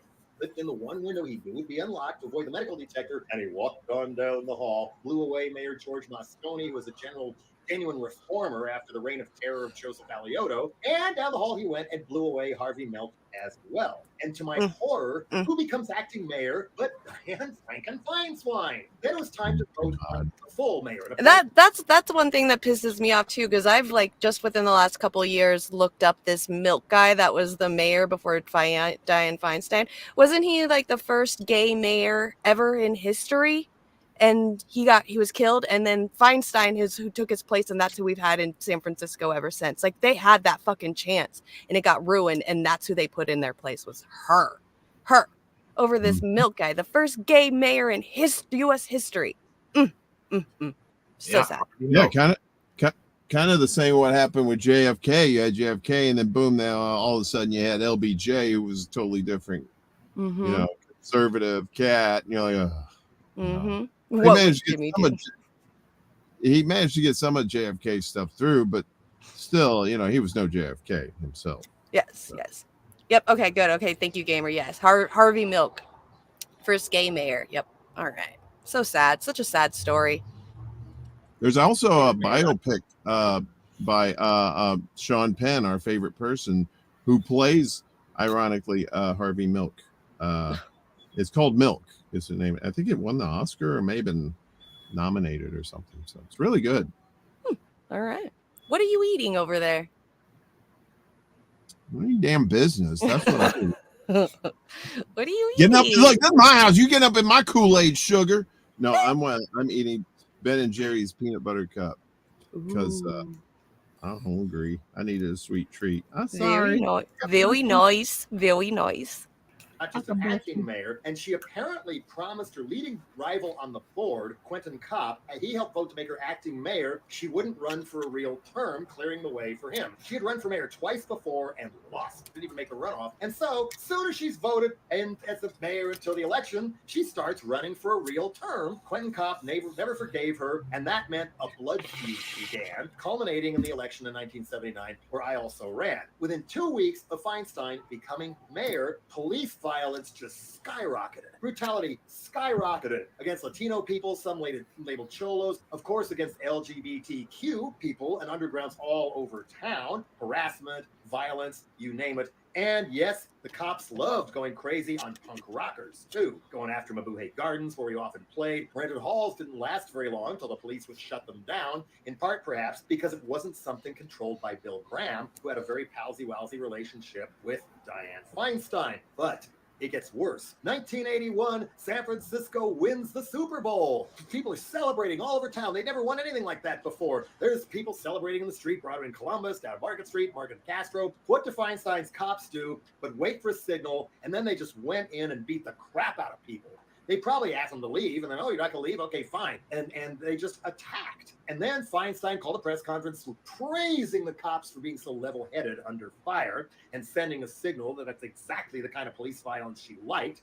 But then found out a day or two later that one of her main financial backer kingpins was one of the people beat up in the cop violence. I mean, he was shoved into a doorway, skull cracked. He was 81 years old. So then she calls for an investigation of the police. Then the investigation of the police comes out, just condemning her, condemning this thug police chief she appointed to get rid of the reform one, Charles Gain, the Moscone appointed, Cornelius Kahn Murphy, condemning him, condemning Feinstein's violent Gestapo cops. But to keep the report off the front page, she called a press conference that very day and announced she was banning handguns. Well, nice idea, but of course, that did not survive a court challenge, but nevertheless, she was riding that to more and more national publicity, which is what she really, really, really wanted, to the point where some guns that were turned in under amnesty, she had them melted down, made into a big cross, and gave it to the Pope at the Vatican, also with cameras in tow to make her even more famous among America's mayors. Just in time to land the Democratic Convention in 1984 to nominate Walter Mondale to run against Reagan. And she makes this, yes, someday I would like to be the first woman president. Hint,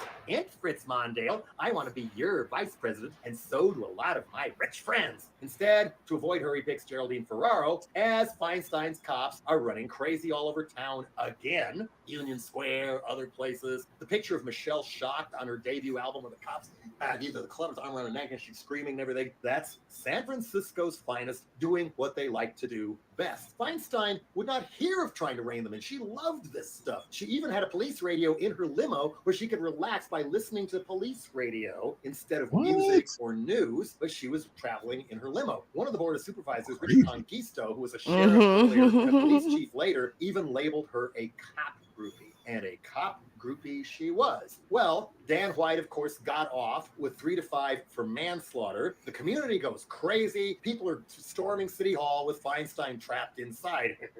And the police cars burning in front of City Hall are on the cover of Fresh Fruits for Rotting Vegetables, Dead Kennedy's debut album. The cops finally just gave up on City Hall, broke up, marched up Market Street into Market and Castro, and just started beating up gay people. Broke through the windows at a bar called the Elephant Walk, which was later Harvey's and now it's something else, at 18th and Castro, right through the windows, and just cornered everybody there and beat the crap out of them. Why? We're Feinstein's cops. The Barbary Coast never died, and this is what we love to do because we know we can. Oliver DeChico, the engineer on Fresh Fruit, and some other stuff told me later that once he was down on 24th Street late at night in Noe Valley, and he saw a cop car stop, drag a guy out of probably a bar, maybe a restaurant, into the middle of the street, pound the crap of him, and then leave him there and drive away because they knew they could get away with it. That was Feinstein's police. Now she's seen as a great crusader for LGBTQ rights. Well, San Francisco was very pioneering, progressive, appointing very pioneering and progressive, passing the first domestic partnership law, legalizing and recognizing same-sex couples as real couples. Mayor Feinstein vetoed it. She also was so obsessed with police, military, and force, it greatly expanded something called Fleet Week, where all these Navy ships come into town, all these sailors go roaring around town, and fighter planes buzz over my house for days on end. Kind of like you're standing in the middle of Baghdad, and she voted for the Iraq War too. And you know, this stuff, like when it first started, sure enough, there were all these drunk sailors who'd be roaming up and down Broadway in North Beach, where Mabuhay Gardens and the on Broadway above it was. Every once in a while, they'd come on in, drunk out of their minds, not understand what punk was all about, and just start slugging punk rockers. Thank you, Diane. Yes, they're out raiding Broadway right below when he played the show above Mabuhay Gardens, on the second floor, which was the last day of the on Broadway video DVD. That's the best known live Dead Kennedy stuff you can get out there. And she didn't stop there. There's been, from time to time, there's been questions. Oh, well, why do the punks hate Mayor Feinstein so much? NPR, KQED did something like that in 2015, and then they interviewed me again about Feinstein after she died, and I just couldn't hold back. It wasn't just the violence. She was virulently against any kind of rent control. After all, she was a slumlord. I ran against her in 1979. Of course she was. And kind of on a dare. Right. It turned out to be lots of cool, really cool pranks. One of my That's what favorites people was don't the understand. Most of people that are California that are homeowners and are renting are slumlords. Most of them are slumlords. Some of those things I had in there were aimed directly at her, and I think they were very practical, like making police run for elective office every 4 years, voted on by the districts they patrol. They'd have to live in the hood, too, in order to get elected. People like George Floyd and Oscar Grant and so many others might very well still be alive if that was the law. And then Feinstein, of course, you know, totally into her law and order shtick and everything. I'm going to clean up San Francisco. We're going to get this city straight. I don't want San Francisco to become Kook City, which is her way of doing this to LGBTQ people, to minorities, and of course artists and punk rockers. Let's not forget the hippies are still there, some of them too. She hated everybody. She wanted just, you know, some sterile little city and stuff where people could make money.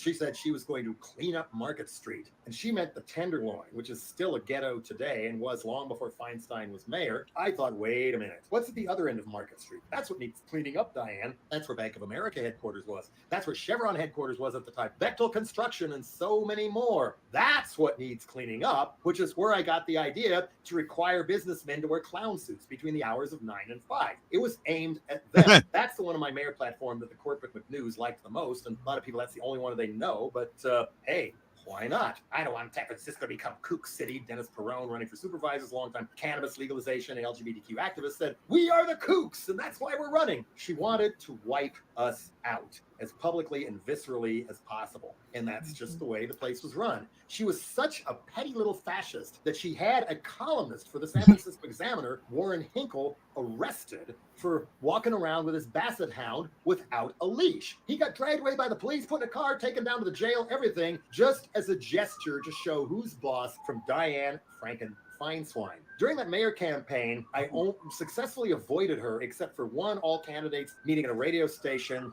And finally, she walks in and just dressed in tight black suit like a gun moll and just couldn't contain what a dragon lady she was. Even going up to people she knew, like Quentin Kopp, saying, "Oh, hello, it's so nice to see you." Just couldn't contain the venom and made no attempt to. That was the point. Maybe she didn't know any better.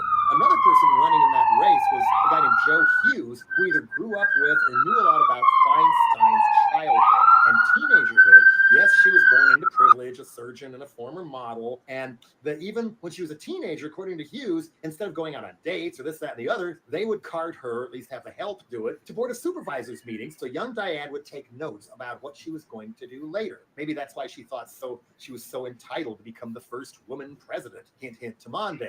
Oh, and as far as LGBTQ crusades, well, sorry. San Francisco did pass a groundbreaking domestic partnership law in 1983 that said, yeah, same-sex couples are legal domestic partners and have the same rights as married couples. Mayor Feinstein vetoed it. She also publicly condemned Gavin Newsom for all the wrong reasons. When he was mayor in 2004, John Kerry loses that election to Bush. She blamed him for publicly endorsing same-sex marriage. That was what cost him the election. That's just venomous claws of Feinstein. The same Feinstein who, once she got to the Senate, she still never met police state stuff she didn't like. She quickly established herself as a leading advocate for one of the most genocidal dictators of the second half of the 20th century, Suharto from Indonesia. Of course, she was rah-rah Patriot Act, totally backed the NSA when they were caught spying on all these people, thank you, Chelsea Manning, thank you at the time, WikiLeaks and all that, totally staunchly defending them until she found out they were spying on her and tapping her phone. Then she kind of changed her tune, at least for a while. But always renewed the Patriot Act, loved the Iraq War, never met a war on drugs thing she didn't like, or more police, stuff like that. And she even voted to confirm most of Trump's cabinet nominees, such as Ryan Zinke, that horrible Interior Secretary, Elaine Chao, several of the other really, really bad ones, Mike Pompeo. She voted for him.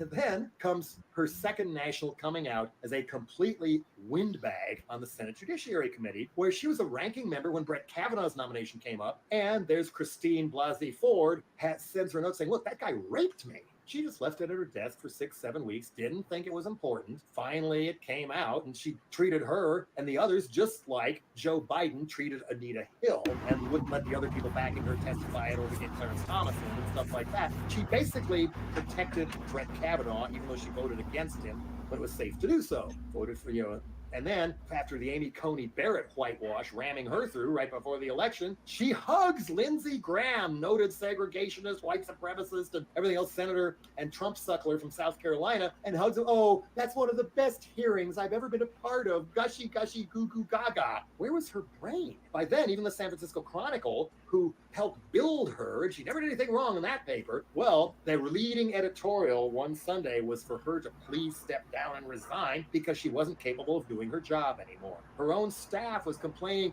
that she didn't always know what was going on, didn't remember who she was talking to, what they were talking about, things like that. It gets even more glaring when she finally came back from the Shingles episode, and she looked like that grandmother that an Italian guy at a black metal band dug up out of her grave and propped her up against the gravestone, and that was the cover of the debut album of Mortuary Grace. That's what Feinstein kind of came across like. The Italian guys, as Wesley would put it, were rescued and taken to jail. Diane, of course, was still so addicted to and obsessed with power, she didn't retire and ran for yet another term when she was 85 years old already, and the spineless, corrupt, cigar-chomping California Democratic Party bigwig said, great, run for another term, no problem. That's bad on them, folks, because of course it became a bigger and bigger mockery until finally the Wicked Witch of the Bay Area expired. Again, some good things like the assault weapons, and she did do some other good things over time, but she also did a lot of bad stuff. And if she had been from any other city or any other state, she would have been a Republican. Yep. I freaking 100% agree on that. Yeah, she was just a horrible individual. I remember she was at there was some activists demanding for Medicare for all, and she said that she's not going to. She's going to make sure that there will be no health care law that's going to do away with private health insurance. And she made it clear she defends private health insurance companies. I was like, okay. And she's dead to me, you know. Yeah. Well, she's dead to everybody. So, you know, wait a minute. There's a thing for that. I had a thing. Oh, there you go. Yeah. Yeah, she's dead to everybody. But no, you're right. I remember those stories back in the day, Willie. I didn't really think about it that much, but I always heard her name on the news a lot back then. Because it was like mid 70s, right? She was mayor of late 70s, I think. Late 70s, right? 79. Okay. So yeah. But that's all you heard from but even then you got propaganda from the press, you know, Pioneer, you know, first, you know, Dianne Feinstein was all, you know, because women's lib and stuff was still pretty popular then too, even though they never passed the Equal Rights Amendment. But you know, but yeah, and there was talk too that Nancy Pelosi had encouraged her to run again because they didn't know, because they wanted to groom Adam Schiff for her seat once she retired. I don't know. They all, you know, they always play those games, you know, and now we know that they play these games behind the scenes, so it really doesn't matter. They're all just choosing each other. Nobody's electing any of these people. Mm-hmm. Yeah, no, and that's what's going on right now too. Like, keep your eye out for next year for Dianne Feinstein's spot. It's probably going to be taken over by Adam Schiff, because I'm sure that's what they're still doing right now. They're still training him to go into that spot. So they've been, just because she passed away doesn't mean that the changes or the plans have changed. It just means you just need to move the pawn over to another spot so you can keep playing the chess game. Yeah, they try to make her out like she was a West Coast Bella Abzug, and you know, she wasn't. I mean, you know, a lot of people don't know about Bella Abzug today, but she was a well-known feminist in the 1970s, a New York congresswoman. She was basically, well, AOC was supposed to be politically, but AOC couldn't live up to it politically. But you know,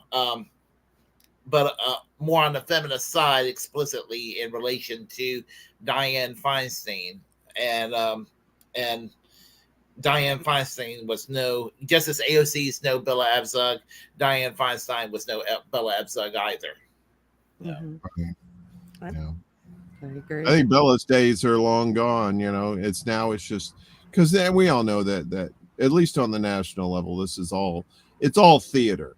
And when you look at it from that angle, when you know that all of this is just fake and these people are just going through the motions, doing these little things to try to manipulate the public opinions and stuff, you know, it doesn't work on people like us. But that's why we constantly have to convince the normies, as I like to call them, the people who are still in these cults, you know, look, all of this is just smoke and mirrors. We have to change the system before we can change anything else, you know. But it's hard to break them out, you know, because decades and decades and decades of propaganda, man, just like those people in Israel, man, decades and decades and decades of propaganda, man. That's hard to break somebody out of that kind of generational thing like that. But we got to do it, you know. Mm-hmm. Yes, but Bella Abzug was fabulous, and she wore great hats. She had some fabulous hats. That's why I remember seeing hats. Yeah, oh, yes. I saw that hat on TV. I was like, that's a fat hat. And I said fat before it was, you know, cool. But I said FAT because it was a big ass hat. That's a fat hat. Yeah, my goodness. She did have big ass hats. And she was hated by the right wing. I mean, sorry, I had to Google it. Check this out. Bella, look at those hats. Hell yeah, look at them hats. Now my woman a pimp, son. Look at that. That hat is amazing. You mother, look at that. The one with the fist, she's like, bitch, you better have my money. I done told you twice with these hands. Don't make me tell you again with these feet. Yeah, she was hated by the right wing. I mean, they hated her. I mean, and she was a consistent fighter on pretty much broadly on everything. Yeah, that's awesome. Yeah, now they're all posers, man. They're all just like, yeah, we're gonna go in there and start a ruckus, and they get in there like, yeah, that Joe Biden's pretty cool, huh? And you're like, oh, dude, look at that, smoke them if you got them, baby, and She's- they're hot too. She's badass. I love her. That's double trouble right there. Oh, She's this is smoking in good. more ways than one. Wow, wow, wow. Yeah. I remember when the ERA they were trying to pass the ERA and the right wing were trying to put a stop to it. I actually remember in the early 80s hearing TV evangelists doing sermons on TV on Sunday mornings denouncing her. I mean, they went out of their way to denounce this woman in a TV on television on what was supposed to be about the Gospels and all that. They went and did a sermon on how wonderful Ronald Reagan was and how evil Bella Abzug was. I mean, and that's not hyperbole. I used to hear shit like that on TV when just surfing the channels. When back then your cable service provided you 15 channels. Yeah, and that's when they were trying to break women were trying to break out of these norms. You know, they were tired of being the housewives, you know, taking Dexatrim and getting fucked up on legal meth all the time, you know, and watching their soap operas and having little lunches with their girlfriends. You know, they wanted to be out there and doing the same shit the men were doing. You know, it's the 70s. It wasn't the 50s anymore. And yeah, and sure enough, the evangelical conservatives were out there like, these demon women are trying to ruin women's roles and you know the whole thing. So and then they never got it passed, which I never understood. Like, you would think like in 2023 we could have passed the Equal Rights Amendment, right? You would think, right? No. Right. You would think, right? You would think we would have universal health care at this point. You would think we would have. There was a lot of things you think we would have could achieve in this country at this point, and yet we're not there. Mm-hmm. Oh. Y'all thought we were gonna have flying cars by now, so. I thought we had flying cars like 20 years ago. No. No. Speaking of flying cars, I found out that the Jetsons were a real story. The fictional character George Jetson was born in the year 2022 because the cartoon supposedly take place in the year 2062. So if it's really going to happen, he's 1 year old walking around somewhere. George Jetson. Yep. Little trip. We got a lot of work to do. A lot. Yeah, whoever shit out George Jetson, put him in bubble wrap. All right, we gotta keep him safe. Right. Well, I mean, I don't know if the world in the Jetsons actually was like good either, too, because I mean, from those cartoons that I did remember watching as a really little kid of the Jetsons, why were they so high up above the earth? Like, what was so wrong down on the earth that they had to be so high up? Everybody had to be high up. Or was it they were just that elitist and they were high up and we never got to see the poor people down below on the earth? Like, maybe that is our reality coming soon. And, you know, these skyscrapers that they're building, like in Dubai with the world's tallest buildings and shit, maybe it is coming to true in a kind of a utopian sort of cartoony way. Well, yeah, I mean, it's true here. I mean, you come to Manhattan and you see all these high-rise apartment buildings.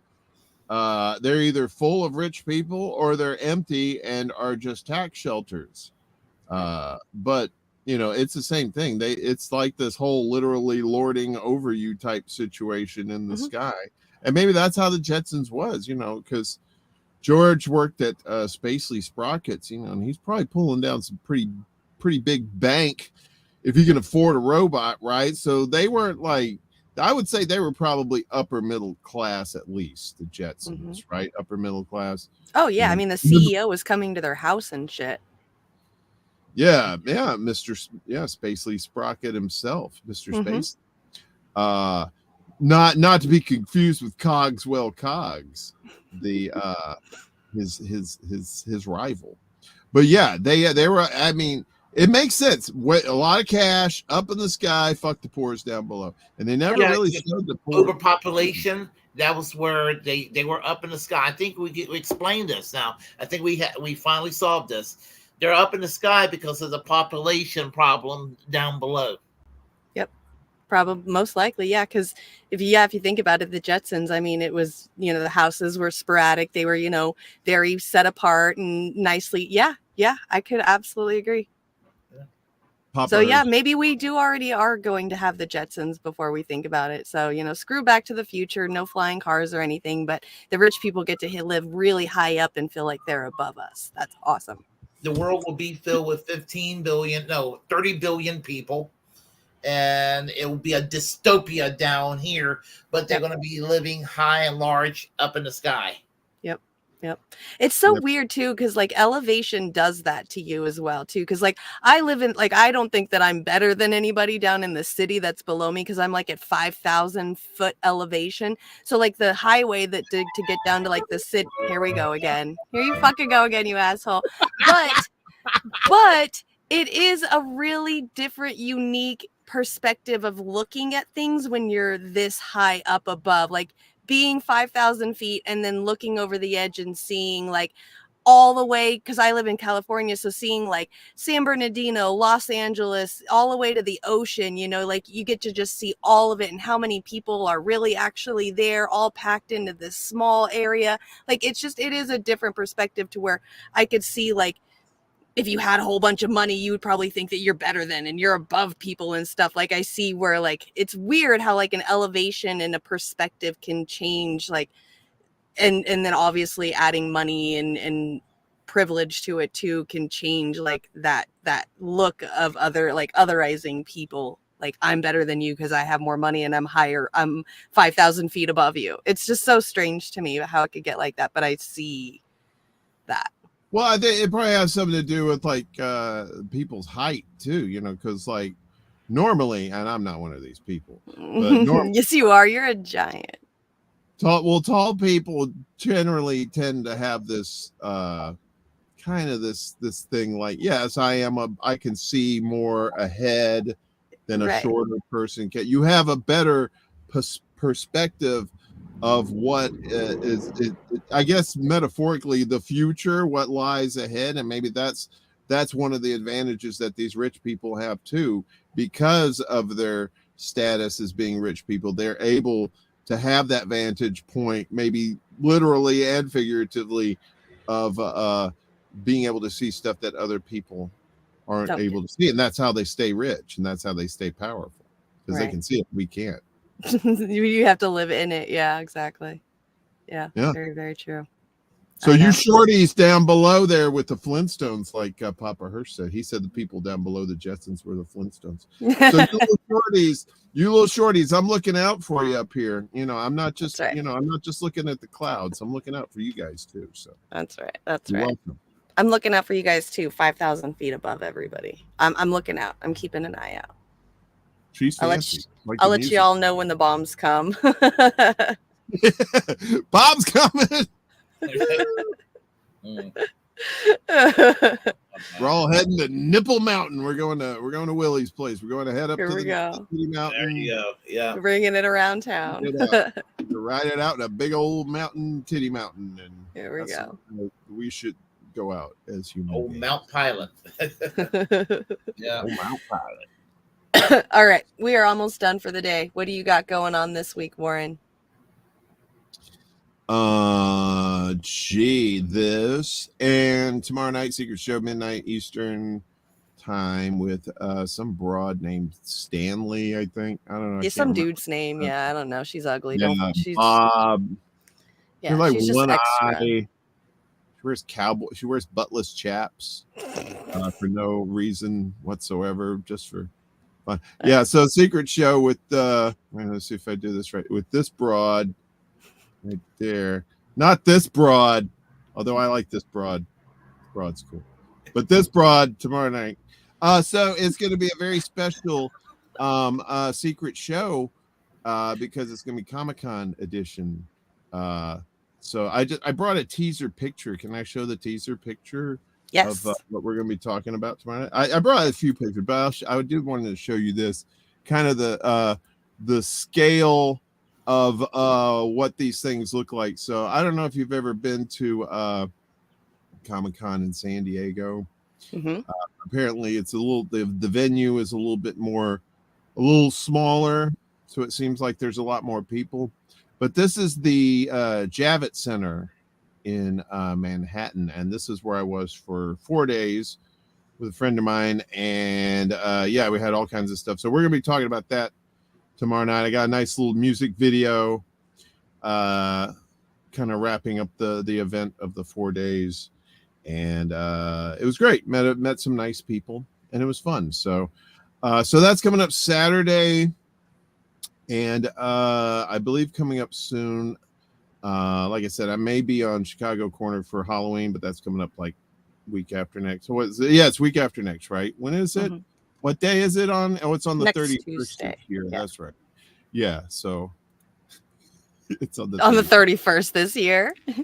This year. Yeah. So other than that, not really much going on. Kind of I might pop a Mundus Ultra in there at some point, maybe a Extra Bull Alive. We'll see. Those kind of like pop-up shops in the city. You know, they're there for a few days and then they go away. So, but anyway, and that's all I got going on. And you can find me at Linktree / Extra That's all my stuff on there. So 2 L's. Saves a lot of time. Bulla, yes. Extra Bulla. Like buttless chaps, only we bullish chaps. Bullish chaps. Ballless chaps. Ooh. Ballless chaps. Oh my, let's hope so. Let's not hope there's extra balls on those things. What? Sorry. We're tainting the show. I don't mean to. We are. That's okay. We can taint it. What do you got going on, Willie? Well, I didn't do a live stream last Saturday because I was super tired. I've been working like hell lately, stressed out. But I'm hoping to do a stream tomorrow night, 8 o'clock, subject to be announced. I'll think of something. Tuesday, it just occurred to me very early on when we were talking about it earlier.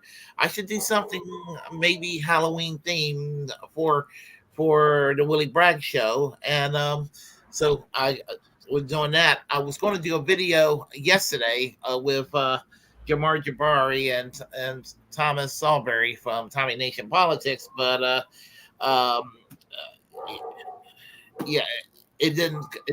Scheduling conflict, and Thomas held up at work, and Jamar was not feeling well, so we're going to schedule it for next Thursday. So and then next Friday, of course, there's another episode of Bragglands, right? And then maybe something else will pop up in between. You never know.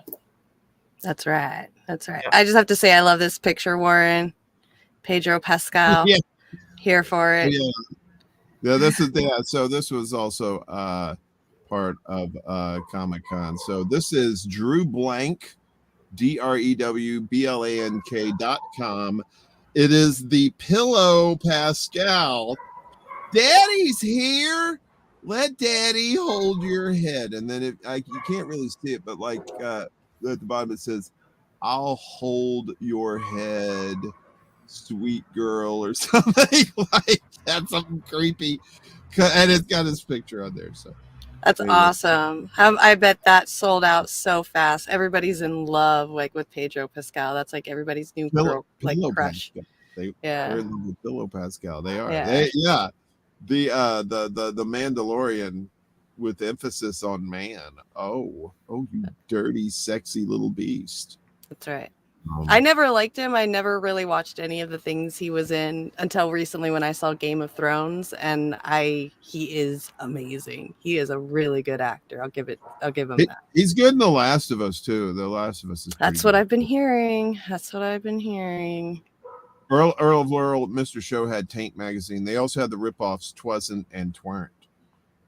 That was in that bit too, so I just wanted to add that. I love Mr. Show. If you've never seen Mr. Show, it's one of the best sketch comedy shows I've ever seen. But be warned, trigger alert, it does have Sarah Silverman in it at times. So when she was somewhat funny. So yeah, it was a long time ago. Now she got old and bitter, just like the rest of them. But back then, super funny. Just saying. I used to have a crush on Sarah Silverman. Mm-hmm. Yeah. I mean, she was funny, funny, pretty. She had very smart, and now she's just bitter and sad and rich and, lost touch with what it's like to, care about people, I guess, Yeah, That's she what turned most out to be a people do. disappointment. Hollywood Yeah. shit. A lot of them are, Willie. A lot of them, those masks are coming, and it's good. It's good that they're coming off. Better to know somebody for who they are than to be guessing about it most of the time. So, it sucks, but what would you rather be in denial? Yeah. Yeah.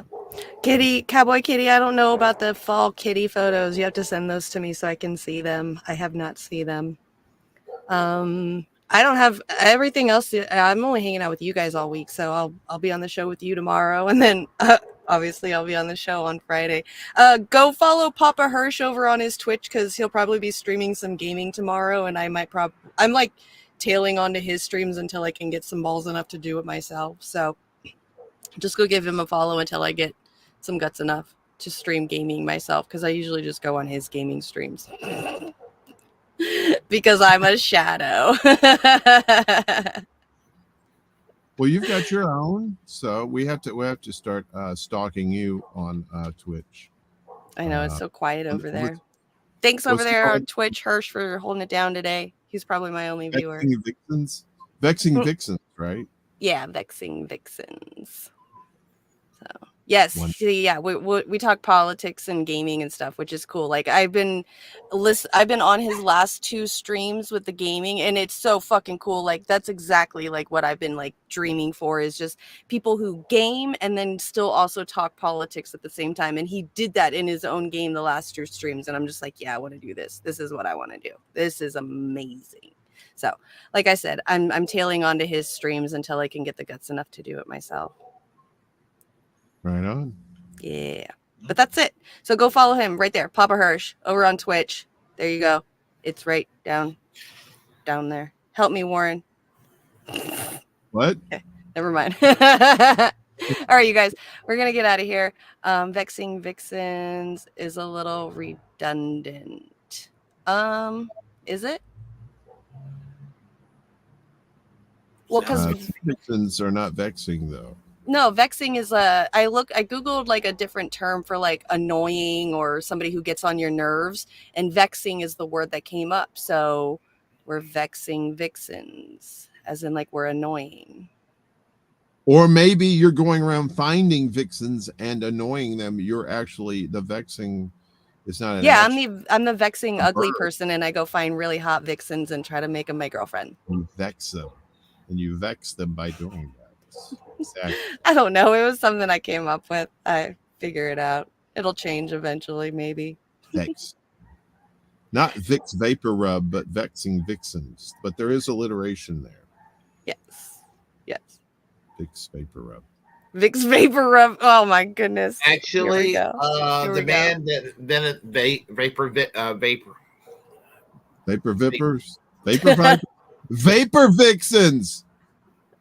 Vapor Vixens Vexing Rub. Oh my god. I'm gonna make a t-shirt that says that. Vapor Rub. Gosh, the Vapor Rub. The house that's down. The house that's down the street, which is the only house that's kind of considered a mansion.